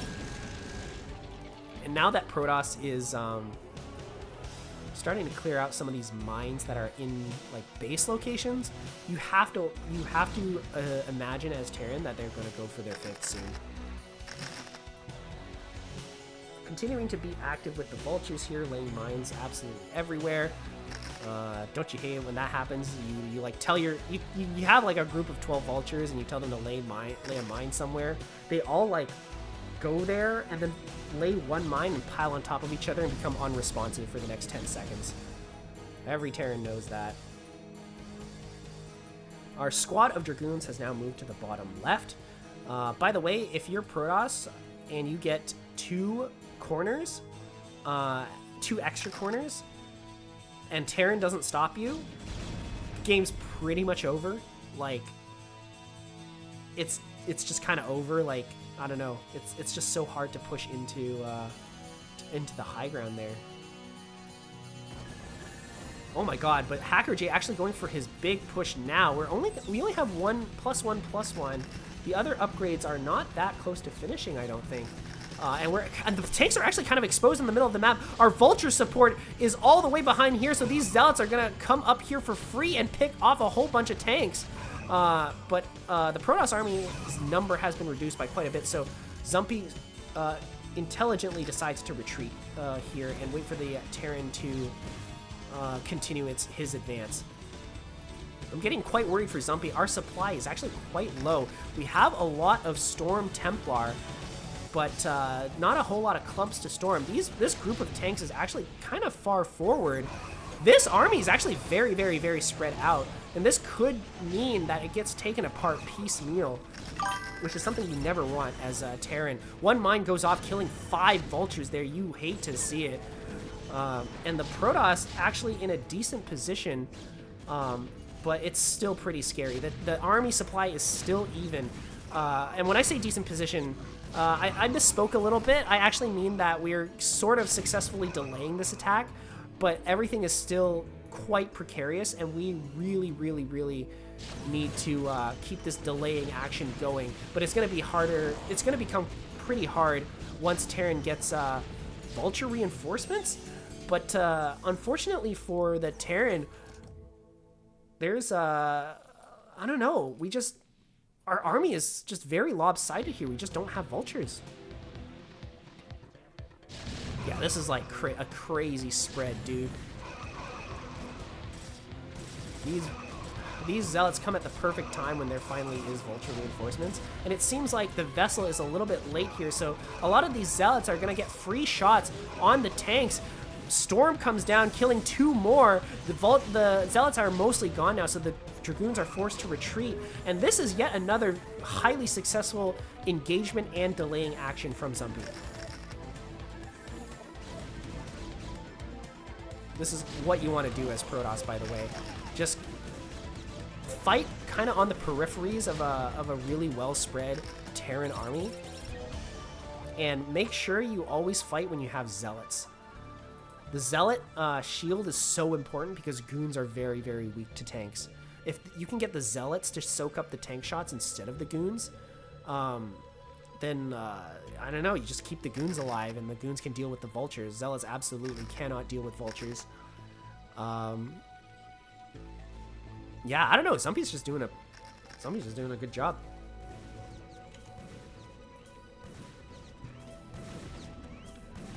Oh, another great catch here from hackerj. hackerj is so on top of things when it comes to like probe transfers.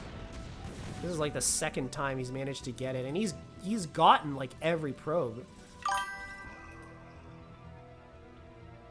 Oh, the humanity.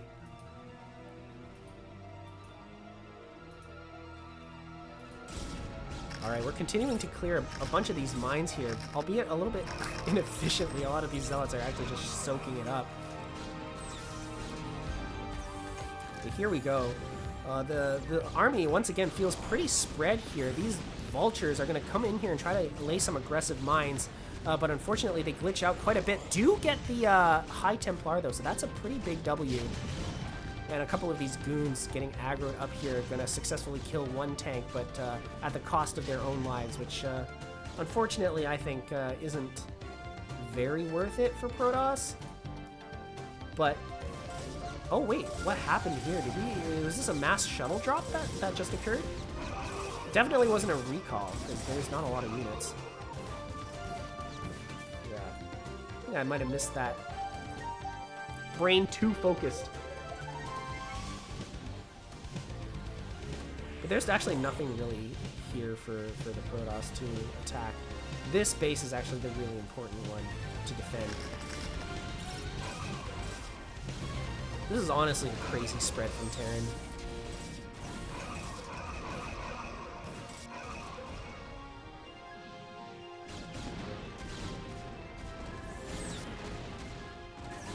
Oh, we have to be careful with these goons. A bunch of them actually go down to only 3 mines. This is an incredibly good trade for Terran, and a lot of these goons are unfortunately going to die because they've been aggroed in. But these 2 tanks are going to move forward and die themselves.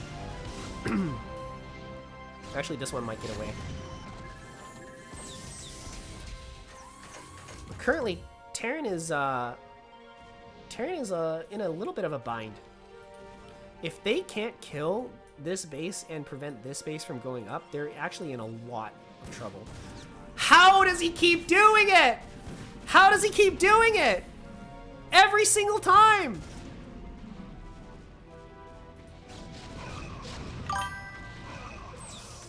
Every single time.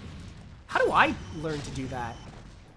No, no, no, not worth, not worth, not worth, not worth, not worth, not worth, not worth, not worth. Not worth, dude. Whatever it is, it's not that.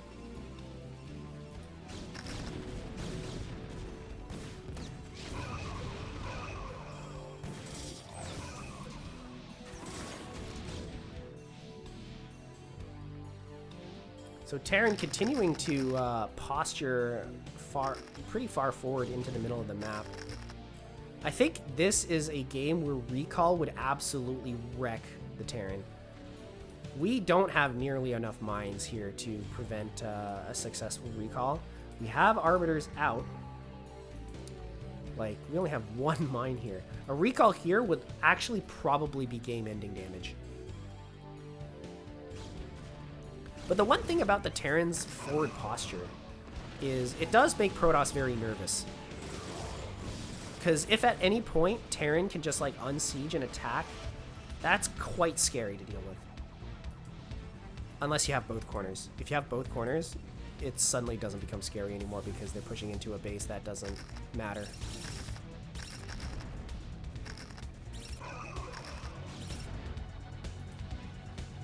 Or they're pushing into a base where you can just use your other base. I don't know. Yeah, these mines have been doing work though. And we're also going to drop zealot bombs on top of these tanks here. Zumpy really doing a good job of fighting on the periphery of the Terran army. This is exactly what you want to do against this kind of spread from Terran.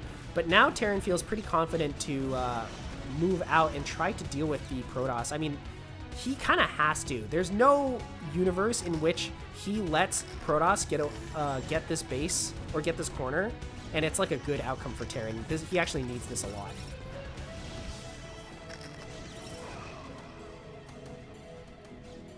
Careful with the tanks. Tanks aren't actually that good against photon cannons unless they siege. Oh, a massive storm here from that High Templar, and these two tanks actually get finished off. This is getting into a precarious situation, but a counterattack here from the Protoss gonna also get blunted. This unfortunately isn't going to result in the game-winning amount of damage that Protoss hopes for when fighting against, or when attacking into the fourth base of Terran.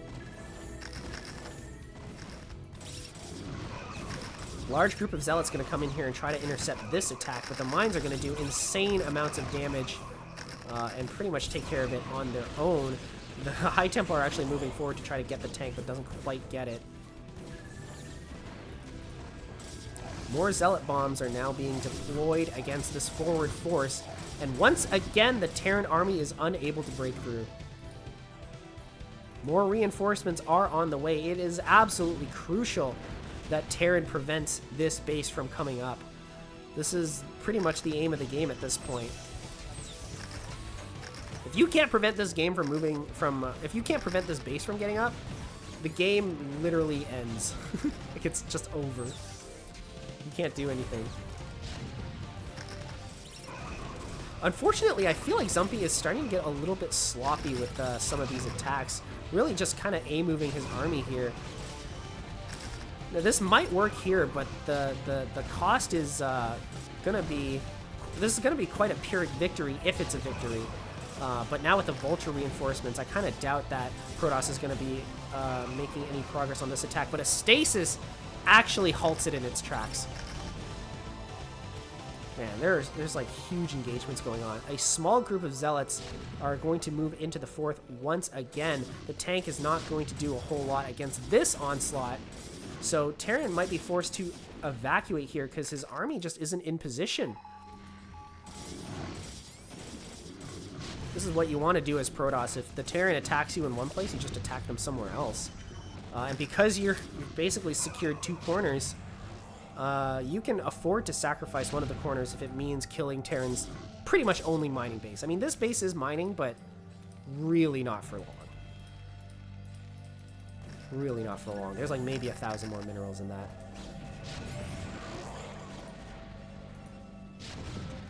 But Terran is really committing into this. hackerj wants it, and he wants it bad.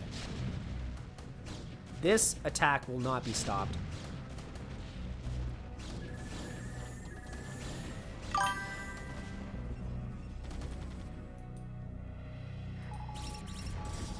More probe transfers, and the Protoss is starting to make headway into the middle of the map. We're going to deal with a couple of these turrets here, but this Nexus is absolutely dead.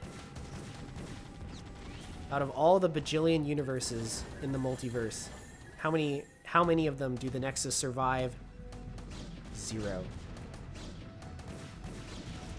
So hackerj successfully manages to repel Protoss from one of the corners.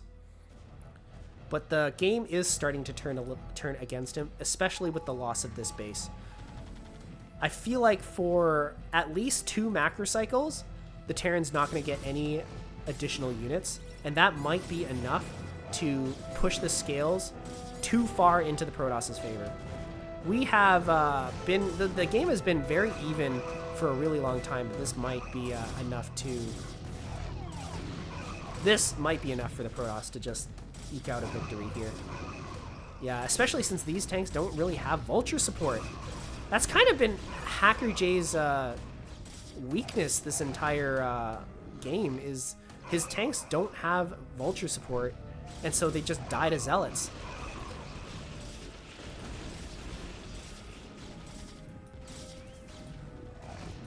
Yeah, Zumpy also recognizes that hackerj is absolutely broke.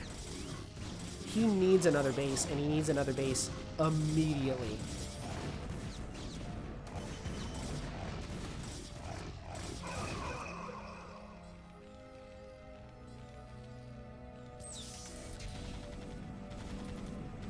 The one Goliath out here dealing with this base.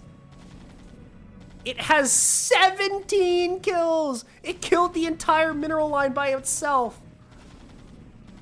And because he has 4 armor, Protoss probes do 1 damage to it. Yeah, this Goliath is unkillable.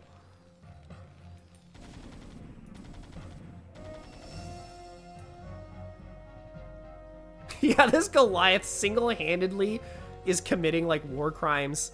All of the Terrans' war crimes. He's gonna have a lot to answer for in the post-battle war tribunals. Alright, he's finally finished off. Eventually.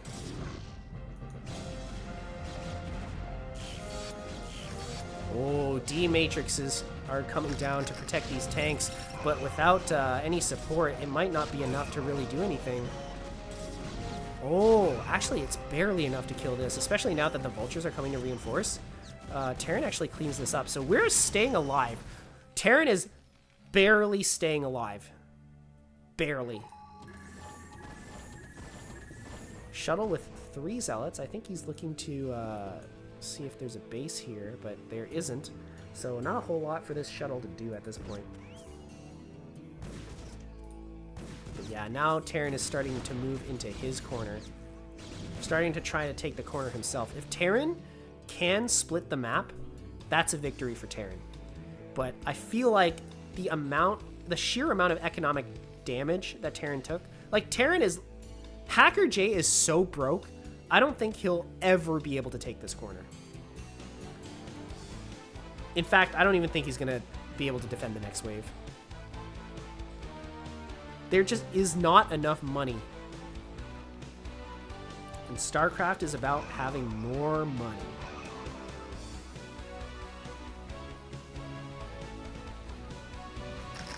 More money, less problems. Alright, D-Matrix once again going down on the tanks, but the science vessels are completely out of energy. Oh, the one in the back actually coming in clutch. He does have another D-Matrix, but I think not even infinity D-Matrixes will be able to save this position. Terran might have to GG.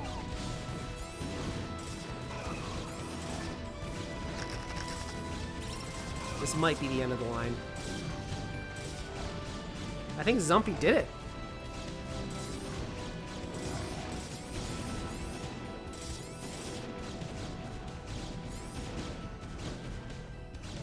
Especially if this command center dies. Okay, we have a large reinforcement of tanks coming down here.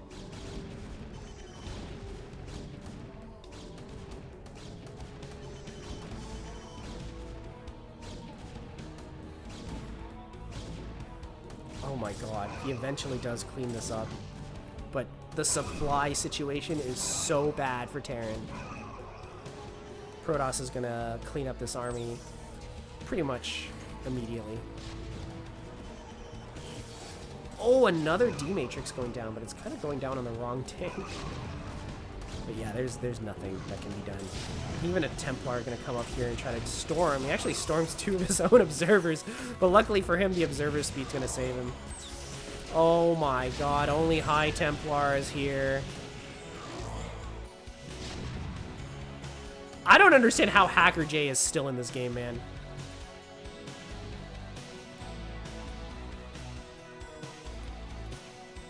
For a second, I thought that was a CC, but no, it's a floating day.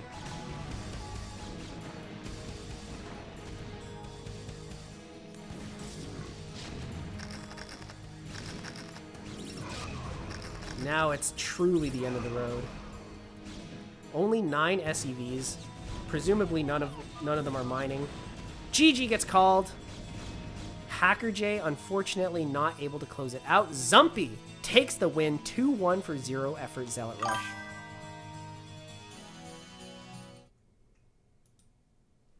Yeah, rip Terran.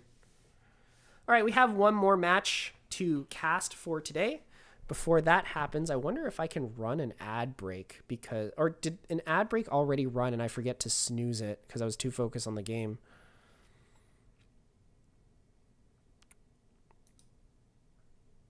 Oh no, the ad ran by itself. That's too bad. I still need a break, so I'll probably be back in like 2 minutes.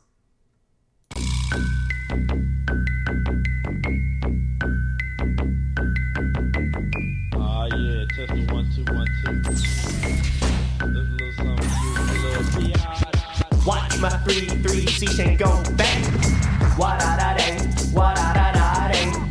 Watch my 3-3 C chain go bang.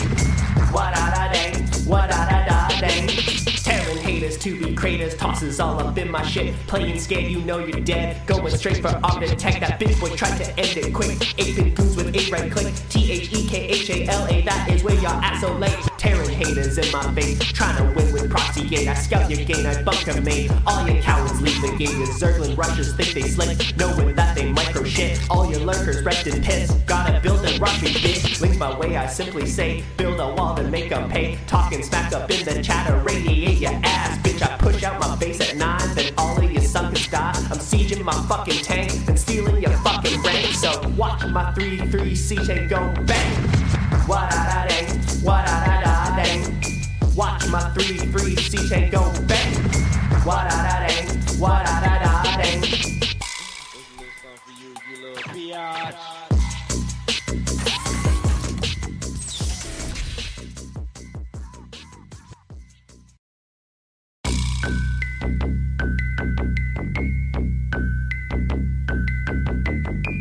Yeah, testing 1 2 1 2. There's a little something for you, a little biatch. Watch my 3-3 C chain go bang. Wa da da dang, wa da da da dang. Watch my 3-3 C chain go bang. Wa da da dang, wa da da da dang. Tearing haters to be craters, tosses all up in my shit. Playing scared, you know you're dead. Going straight for arm attack. That bitch boy tried to end it quick. 8-bit goons with a right click. THEKHALA, that is where y'all at so late. Tearing haters in my face, trying to win with proxy gate. I scout your game, I bunker mate. All your cowards leave the game. Your Zergling rushers think they slick, knowing that they micro shit. All your lurkers rest in piss. Gotta build a rushing bitch. Link my way, I simply say, build a wall to make them pay. Talking smack up in the chatter, radiate your ass, bitch. I push out my base at 9, then all of you suckers die. I'm sieging my fucking tank and stealing your fucking rank. So watch my 3-3 C chain go bang. Wa da da dang, wa da da da dang. Watch my 3-3 C chain go bang. Wa da da dang, wa da da da dang. There's a little something for you, you little biatch.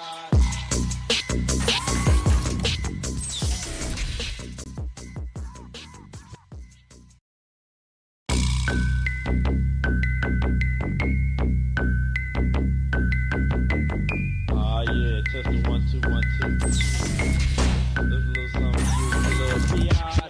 Watch my 3-3 C chain go bang. Wa da da dang, wa da da da dang. Watch my 3-3 C chain go bang.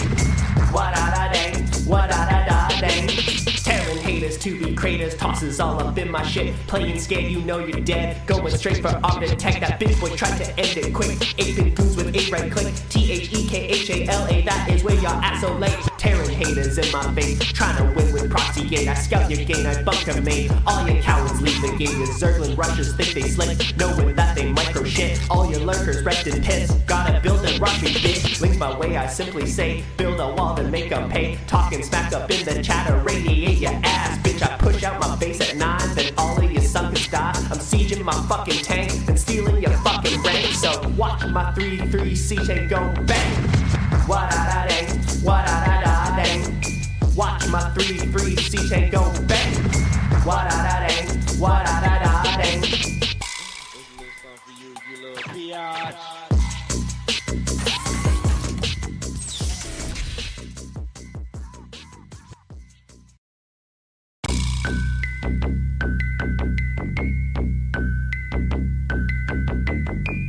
Yeah, testing 1 2 1 2. This is a little something for you, you little biatch. Watch my 3-3 CJ go bang. Wa-da-da-dang, wa-da-da-da-dang. Watch my 3-3 CJ go bang. Wa-da-da-dang, wa-da-da-da-dang. Tearing haters to be craters, tosses all up in my shit. Playing scared, you know you're dead. Going straight for arm detect. That bitch boy tried to end it quick. 8-bit goons with a right click. THEKHALA, that is where your ass so late. Tearing haters in my face, trying to win with proxy gate. I scout your gain, I bunker main. All your cowards leave the game. Your zergling rushers think they slick, knowing that they micro shit. All your lurkers wrecked and pissed. Gotta build and rush me, bitch. Link my way, I simply say, build a wall to make them pay. Talking smack up in the chatter, radiate your ass, bitch. I push out my base at 9, then all of your suckers die. I'm sieging my fucking tank and stealing your fucking rank. So watch my 3-3 CJ go bang. Wa-da-da-dang, wa-da-da-da-dang. Watch my 3-3 CJ go bang. Wa-da-da-dang, wa-da-da-da-dang. This is a little something for you, you little biatch.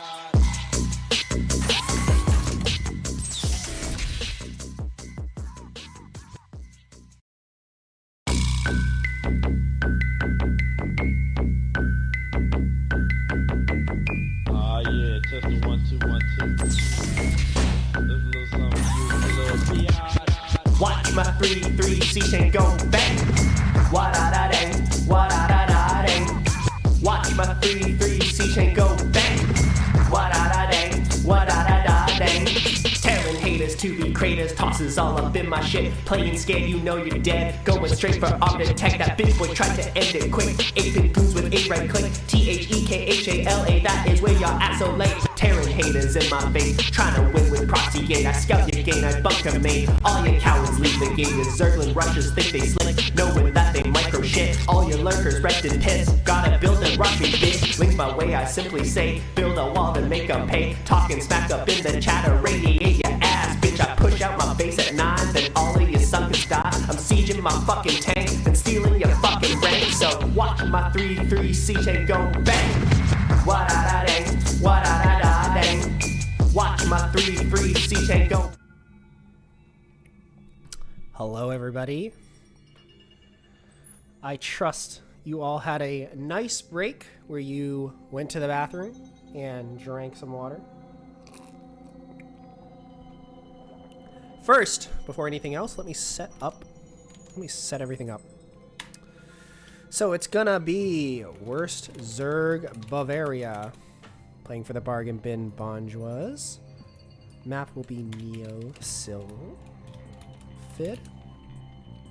And player B is gonna be ZEZR playing Zerg. Be gentle, please. I suck. We'll see. We'll see. It's getting me pretty excited. I can't wait to see just how much you suck in these games. Without further ado, let's get started. Let's get it started in here. All right, we're off to a great start with this split. Good job, man. We tried our best. Spawning on the top side, it is. Oh wait, that wasn't you, FuzzyBranch. That was WorstZergBavaria. I roasted the wrong person. That was terrible of me. Anyways, it is WorstZergBavaria spawning on the top side, playing as black, which unacceptable color, by the way. You can't see the mini-map, so we're gonna change that. Spawning on the bottom right, a FuzzyBranch. Unacceptable color. Hold on, let me update the score. It's 0-0. Once again, we have a ZEZR. I love ZVZ. ZVZ is the greatest matchup. ZVZ. I prescribe you a 7-minute long ZVZ. So we have 9 drones right now. And we are getting a lot of minerals. 9 drone into hatchery. So it's 9 hatch. And are we going to get a 9 pool? WorstZergBavaria going for a very safe, very standard overpool. And FuzzyBranch getting his pool. So, for those of you who are a little bit unfamiliar with ZVZ, an early hatch, a hatch this early is not economical. Absolutely not economical. This is an all-in. Why are we getting this? Why are we getting this hatchery? For the larva. We want more larva so that we can have more lings. Once the spawning pool finishes, this hatch should have at least 1 extra larva, maybe 2. And with our initial batch of lings, we should be able to procure 10 of them. And continuously continue to procure more at double the rate of our opponent, so that we may soon overwhelm them with numbers. The Overlord has finished and the lings are in production. We have 4 sets of lings on the way. That's going to be 8.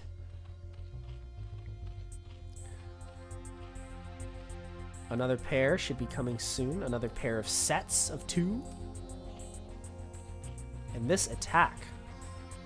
Can the WorstZergBavaria hold it?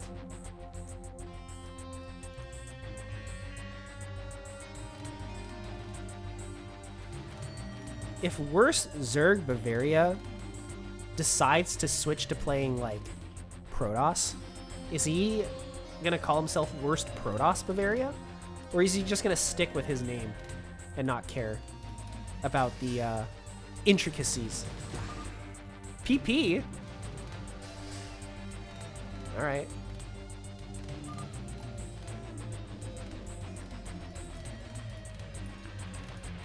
I know I bring this up pretty often in like Discords, but do any of you guys remember that Reddit thread on r/Starcraft where the guy was like, today I learned PP meant pause please? Like I used to think people were just saying PP hee hee like an inside joke or something. Like, oh, I need to go PP. But like I actually recently learned that it meant pause please.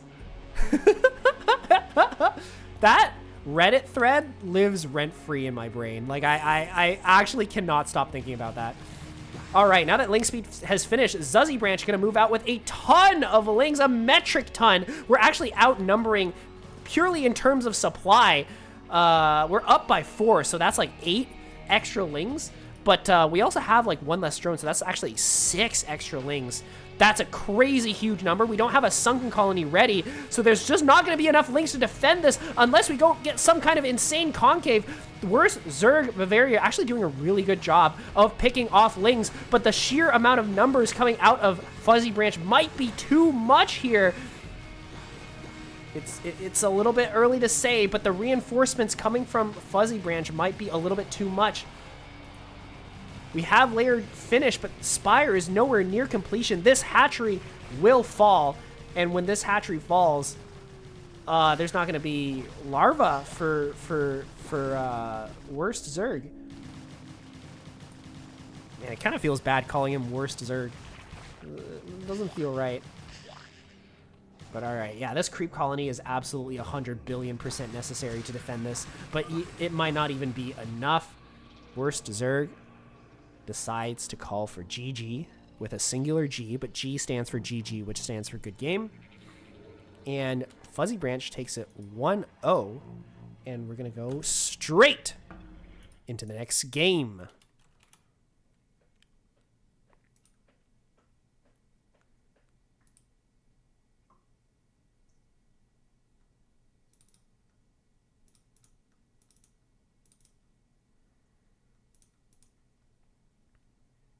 All right, game number 2 will now be in session.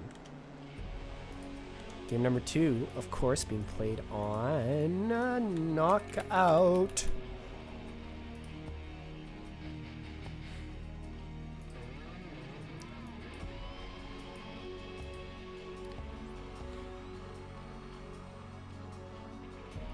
FuzzyBranch, I think you might have missed a drone.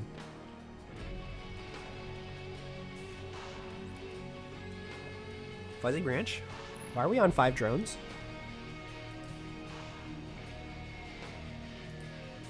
Is there a reason you're on 5 drones, sir?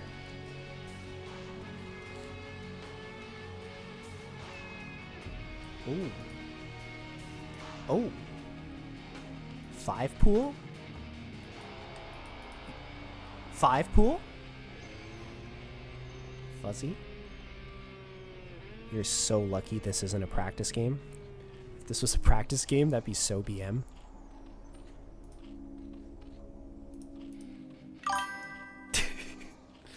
Yeah, baby, it's time for the 5 pool. Is 5 pool even good, though? Like, in ZVZ? I heard you don't 4 pool in ZVZ at the very least, because a 4 pool can get defended by an overpool. Like, there's just nothing good about 4 pool, apparently.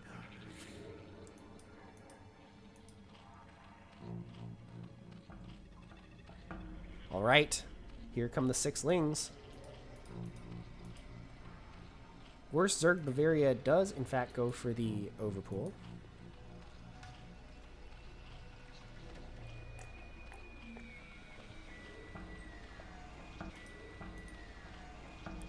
The lings pop out for FuzzyBranch.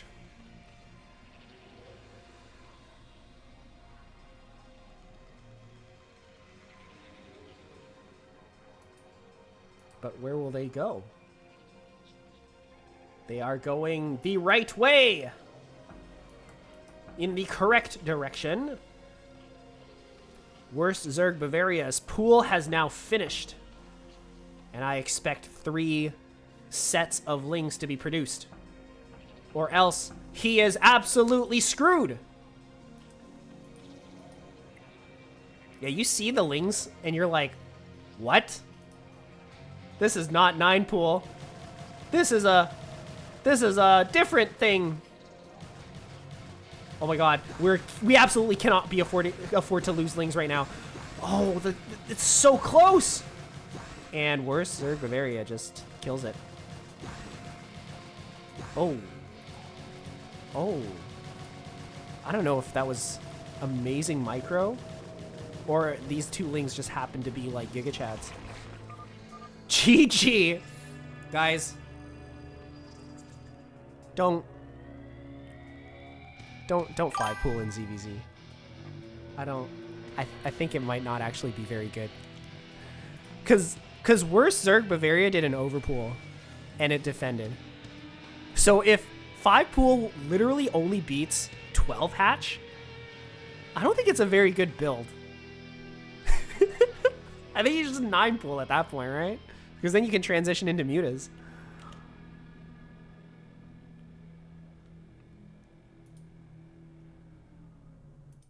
All right, next game.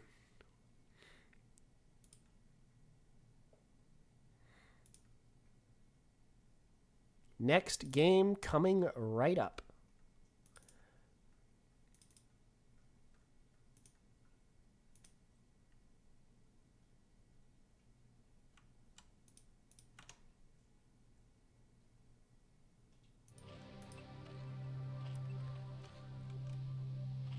Spawning. By the way, I undid the shift tab because more interesting colors equals better.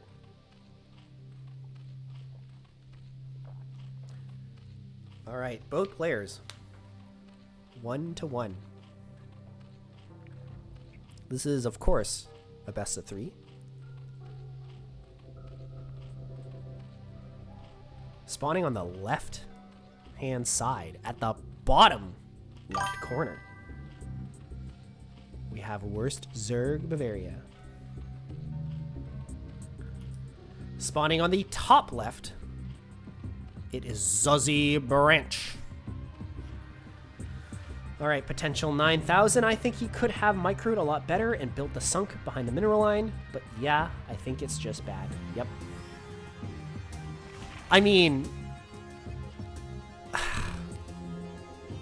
the problem is when you get there, WorstZergBavaria, his lings are finishing.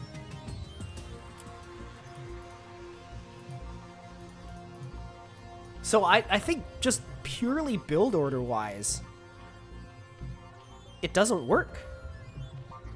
Because even if you out micro your opponent, right?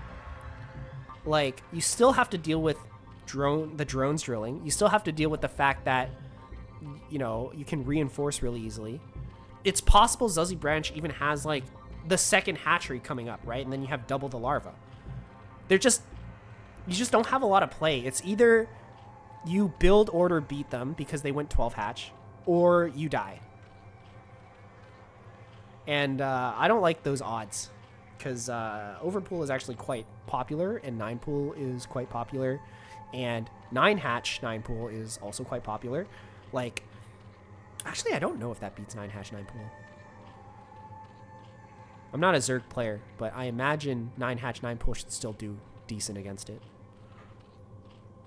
Like, just every build that isn't like you wait until like 13, 12 like supply to build your pool, like, it just, I don't know. It just doesn't seem that good.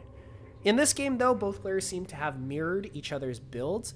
The lings actually don't even see each other at all. But ZEZR, oh no, he sees the lings. He sees the lings. He's coming back. He's coming back. He's coming back. These 6 lings are effectively trapped in ZEZR's base because ZEZR simply has more lings than him. So this is actually a little bit of a precarious situation for our blue Zerg, but reinforcements are on the way. Oh, no. A couple of them do get trapped here. 1 drone goes down. That's actually pretty big. That's actually a big W for WorstZerg. And these lings continue to just kind of run around, try to get as much damage done as possible. This drone might go down as well. 2 drone kills for WorstZerg, and that was actually a pretty worth engagement. I think that might be pretty worth. All he really needs to do is defend the counterattack, which it is coming. Oh Lord, he coming. There are more than 1 control group of lings on the way, and only 6 for WorstZerg. He needs this conga line, and he needs it immediately, and he might even need a sunken in his base. Or not the conga line. Oh no, 2 of the lings come out immediately. One of them dies. That ling dies. Oh my god, the concave though. The concave is very, very powerful, but I don't know if WorstZerg even has enough numbers here. He just barely defends with a smaller amount of lings. No, he doesn't. What do I know about ZVZ? I know nothing. But it's gonna be hard to deal with this. Yeah, the drones just like destroy it. Okay, well, it seems the supplies have pretty much completely evened out for both players.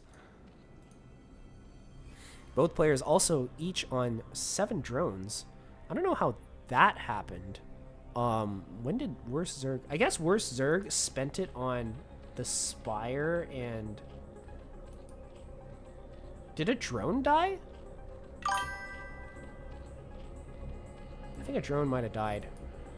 Okay. So the game is completely evened out, although ZEZR is moving 6. Oh my god, look at this. What is happening? This base is completely empty. And the lings are actually fully healthy lings, so they're not going to be killed as easily as in ZEZR's base. These lings actually going to town on these drones. Surprisingly, no drones died there.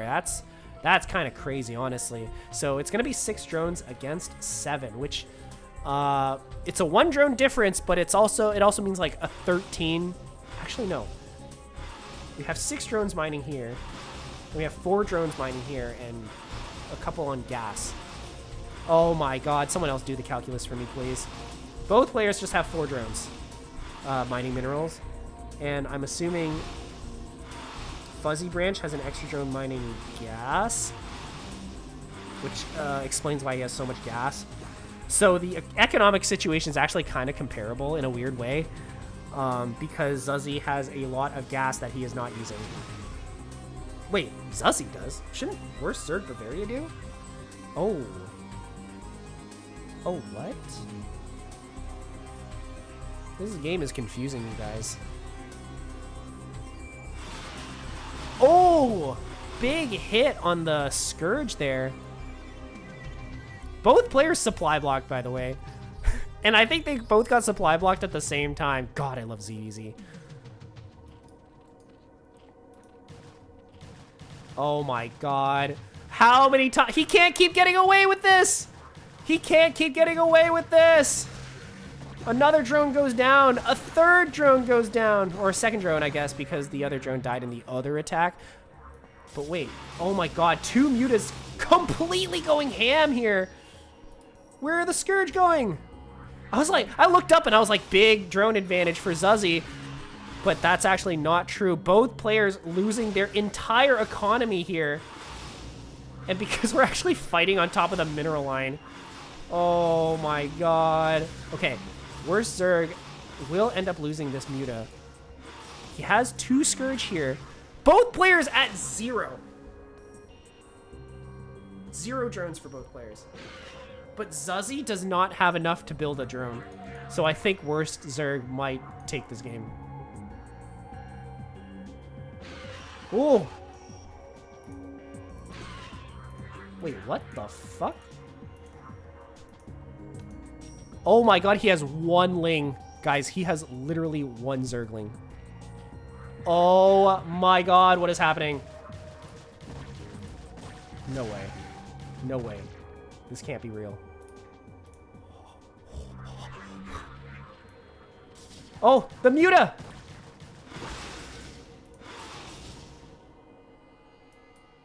What the hell is going on?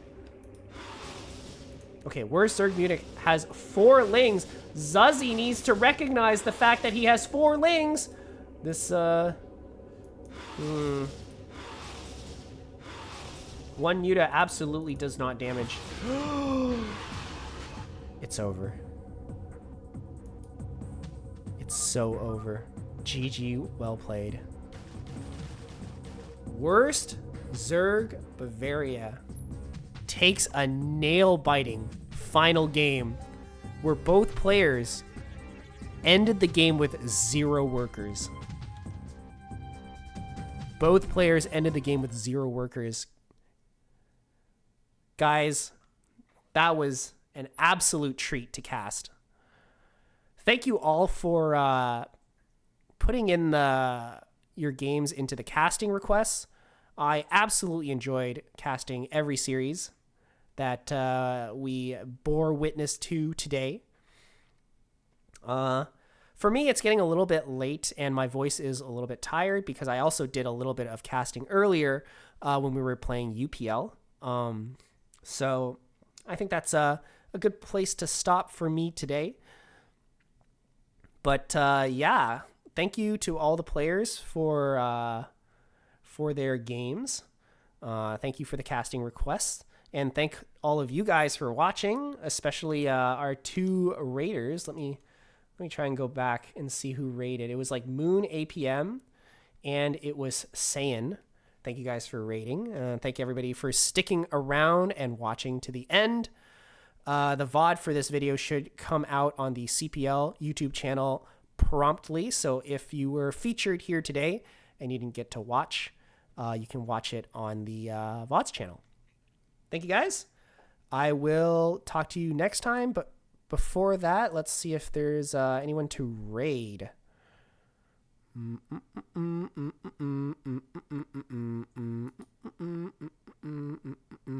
Let's see. Who is playing Starcraft? Professional underscore Starcraft 64. IOPG is doing mass Zerg practice versus S rank Protoss. Love Snow is playing Love Snow After Dark. I don't know what that is.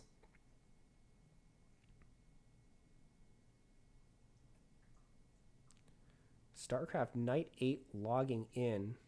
Varga Warsparine. You know what? After watching all this CPL gameplay, maybe you should watch some S rank gameplay. I will send you guys over to IOPG. Go check him out. Thank you for the follow. I appreciate it. And yeah, I'll see you guys next time. I'll try to cast some more of these CPL. Excuse me. I'll try to cast some more of these CPL games. It is kind of sad if the CPL finals happens and literally none of the games get casted. Apparently that happened last year, but we don't really want it happening again. So look forward to that. I'm probably going to do at least one more CPL finals cast. It's going to happen either next week or next weekend. So please look forward to that, and I will talk to you guys next time.